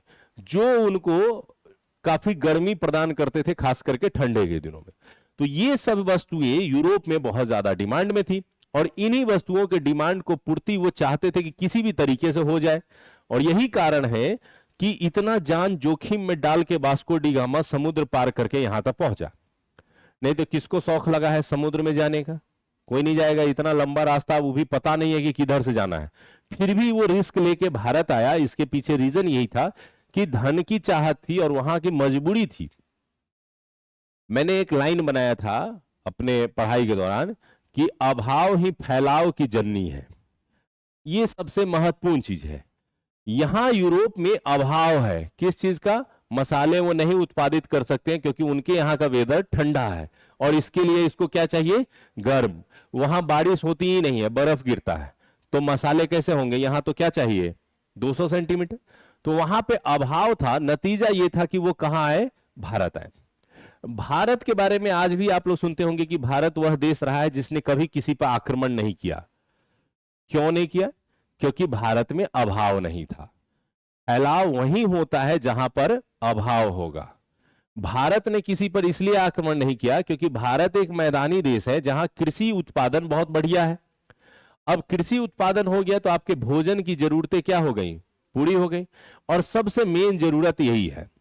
तो भारत में ये सारी जो स्थानीय जरूरतें थी वो खुद अपने देश से पूरी हो जाती थी। तो इसको कभी जरूरत ही नहीं पड़ा कि दूसरे देश पे से जाके कुछ छीन के लाना, क्योंकि सारे संसाधन ऑलरेडी इनके पास थे, तो कभी जाने की जरूरत नहीं पड़ी। ये जो धारणा आप सुनते होंगे कि ये भारत में था कि समुद्र पार करेगा तो अछूत हो जाएगा, समुद्र पार करेगा तो उसका धर्म भ्रष्ट हो जाएगा, ये धारणा जानबूझ के बनाई गई कि हमको जरूरत ही नहीं है दूसरे क्षेत्र में जाने की, क्योंकि हमारे पास सारे संसाधन परिपूर्ण है। ये वाला धारणा यूरोप क्यों नहीं बना रहा है? क्योंकि उसकी मजबूरी है, समुद्र में जाना ही पड़ेगा। तो ये धारणा बना लेगा तो समुद्र में जाएगा कैसे? तो इसलिए उसने ऐसा नहीं बनाया। उसको जरूरत पड़ी तो वो भारत में आया। अब आधुनिक समय में हो गया उल्टा कि यूरोप हो गया संसाधन से संपन्न, अरब जो कि रेगिस्तान था, जिसको खाने के लिए नहीं था, जहां से लोग भाग भाग करके भारत में आते थे और भारत में लूट करके वापस लौटते थे, बाद में भारत में शासन स्थापित किए। तो ये अरब और ये यूरोप जो पहले गरीब थे क्योंकि इनके पास संसाधन नहीं थे, क्योंकि इनके पास कृषि नहीं था, तो ये भारत आते थे भारत से सामान लेने। आधुनिक समय में क्या हुआ कि अरब में निकल गया तेल, तो इनके पास संसाधन हो गया, तो इनको अब जरूरत ज्यादा नहीं है, पैसे हो गए तो अपना खरीद बिक्री कर रहे हैं।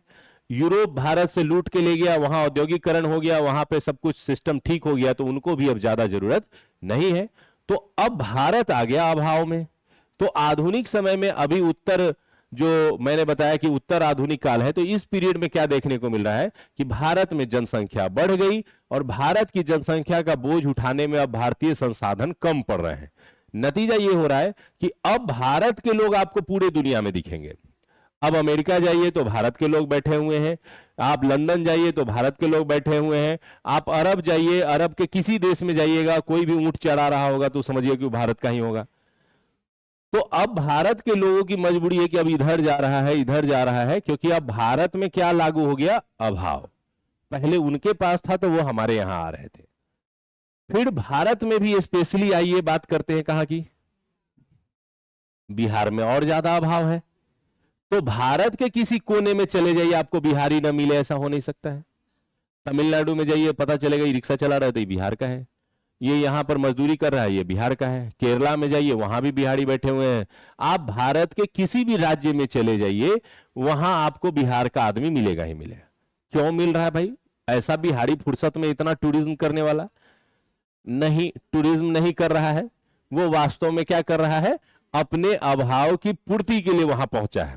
क्योंकि भारत में जितना अभाव है उसका एक्सट्रीम लेवल का अभाव कहां है? बिहार में है। तो ये जो फैलाव है उसके पीछे सबसे बड़ा कारण क्या है? अभाव। आप कभी देखते हैं कि बिहार में गुजराती आके बैठा हुआ है, मजदूरी कर रहा है, ठेला चला रहा है, रिक्शा चला रहा है? नहीं। लेकिन आप गुजरात जाएंगे तो मिल जाएगा। क्यों मिल जा रहा है भाई? आप कभी देखें तमिलनाडु का आदमी आके आपके यहां जबरदस्ती कर रहा है कि नहीं नहीं हम दुकान खोलेंगे, चाय बेचेंगे, आप पीजिए मेरा चाय? नहीं बेचेगा। लेकिन आपके यहां का आदमी वहां बेच रहा होगा। रीजन क्या है? जनसंख्या ज्यादा, संसाधन कम, बिहार पे दबाव। और दबाव की पूर्ति जब बिहार खुद नहीं कर पा रहा है तो मजबूरी में यहां के लोग निकल करके दूसरे राज्य में जाते हैं और उस संसाधन को प्राप्त करने का प्रयास करते हैं। तो पूरी इकोनॉमी में, चाहे वो पहले का जमाना हो या अभी का, ये सब के पीछे यही काम कर रहा है। और इसी को जब मैंने देखा और समझा तो मैंने ये लाइन यूज किया कि अभाव ही फैलाव की जननी है। यानी अगर कोई फैला है तो उसके पीछे रीजन अभाव है, शौक नहीं है। ठीक है। इस्लाम धर्म का उदय कहां हुआ था? अरब प्रदेश में। सबसे दुनिया में तेजी से फैलने वाला धर्म कौन सा था? इस्लाम धर्म। क्यों फैला? रीजन ये था कि ये इस धर्म का उदय उस प्रदेश में हुआ था जहां संसाधनों का क्या था? अभाव था। तो वो संसाधन की चाहत में कहीं जाते थे और जहां वो जाएंगे उनके साथ साथ उनका क्या होगा? धर्म भी जाएगा। तो नतीजा क्या हुआ कि संसाधनों को प्राप्त करने के क्रम में उनका धर्म भी बहुत तेजी से फैला। हिंदू धर्म का या सनातन धर्म का उदय कहां हुआ? भारत में। यहां संसाधनों की कमी नहीं थी, तो ये कभी गए ही नहीं कहीं कुछ लाने, तो न गए और न इनका धर्म साथ में कैरी किया। तो यानी धर्म के फैलाव के पीछे भी सबसे बड़ा रीजन क्या था? यही अभाव। यूरोपीय धर्म भारत में पहुंच गया। क्यों पहुंच गया? क्योंकि वो अपने साथ आए थे आर्थिक गतिविधियों के लिए, और जब आए आर्थिक गतिविधियों के लिए तो साथ साथ अपना धर्म भी लेकर के आए, और नतीजा ये हुआ कि भारत में ईसाई मिशनरी, ईसाई धर्म का प्रचार प्रसार हुआ। तो बेसिक रूप से ये सारे गतिविधियों के पीछे जो मेन थ्योरी काम कर रहा था वो किसी संसाधन का अभाव और उसको पाने की चाहत, और इसी क्रम में ये सारा का सारा जो सिनारियो है वो क्रिएट होता है। ठीक है। तो अभी हम लोगों ने देखा कि किस रीजन से भारत में ये आए थे और क्या इनकी आवश्यकताएं थी जिसकी पूर्ति भारत में हो सकती थी, जिसके लिए ये लोग आए। ठीक है। तो आज के लिए इतना ही। कल हम लोग अब एक एक कंपनी को पढ़ना शुरू करेंगे, जिसमें सबसे पहले पुर्तगाली कंपनी, फिर उसके बाद आते हैं धीरे धीरे आपको जो डच है, ब्रिटिश है, डेनिश है, तो उन कंपनियों को भी हम लोग पढ़ना शुरू करेंगे। ठीक है। यहां तक समझ में आया? अब कल से जो है वो मेन पीटी फैक्ट्स और उन सब पर काम हम लोग करेंगे। ये कॉन्सेप्ट से संबंधित चीजें थी, थोड़ा एक लॉजिक आपको समझ में आना चाहिए ताकि अगर आप किसी को फिर बाद में समझाने जाए तो उसको भी समझा सकें। और यदि प्रश्न में कई बार क्या होता है कि फैक्ट नहीं पूछा जाता है, कई बार प्रश्न ऐसे भी अब पीटी के बनाए जाते हैं जिसमें कॉन्सेप्ट ही पूछ लिया जाता है। 3-4 लाइन स्टेटमेंट दे दिए जाएंगे, कौन सा स्टेटमेंट सही है, कौन सा स्टेटमेंट सही नहीं है। तो वैसे प्रश्न को बनाने के लिए आपका कॉन्सेप्ट क्लियर होना जरूरी है। ठीक है। तो चलिए कल मिलते हैं फिर। Thank you.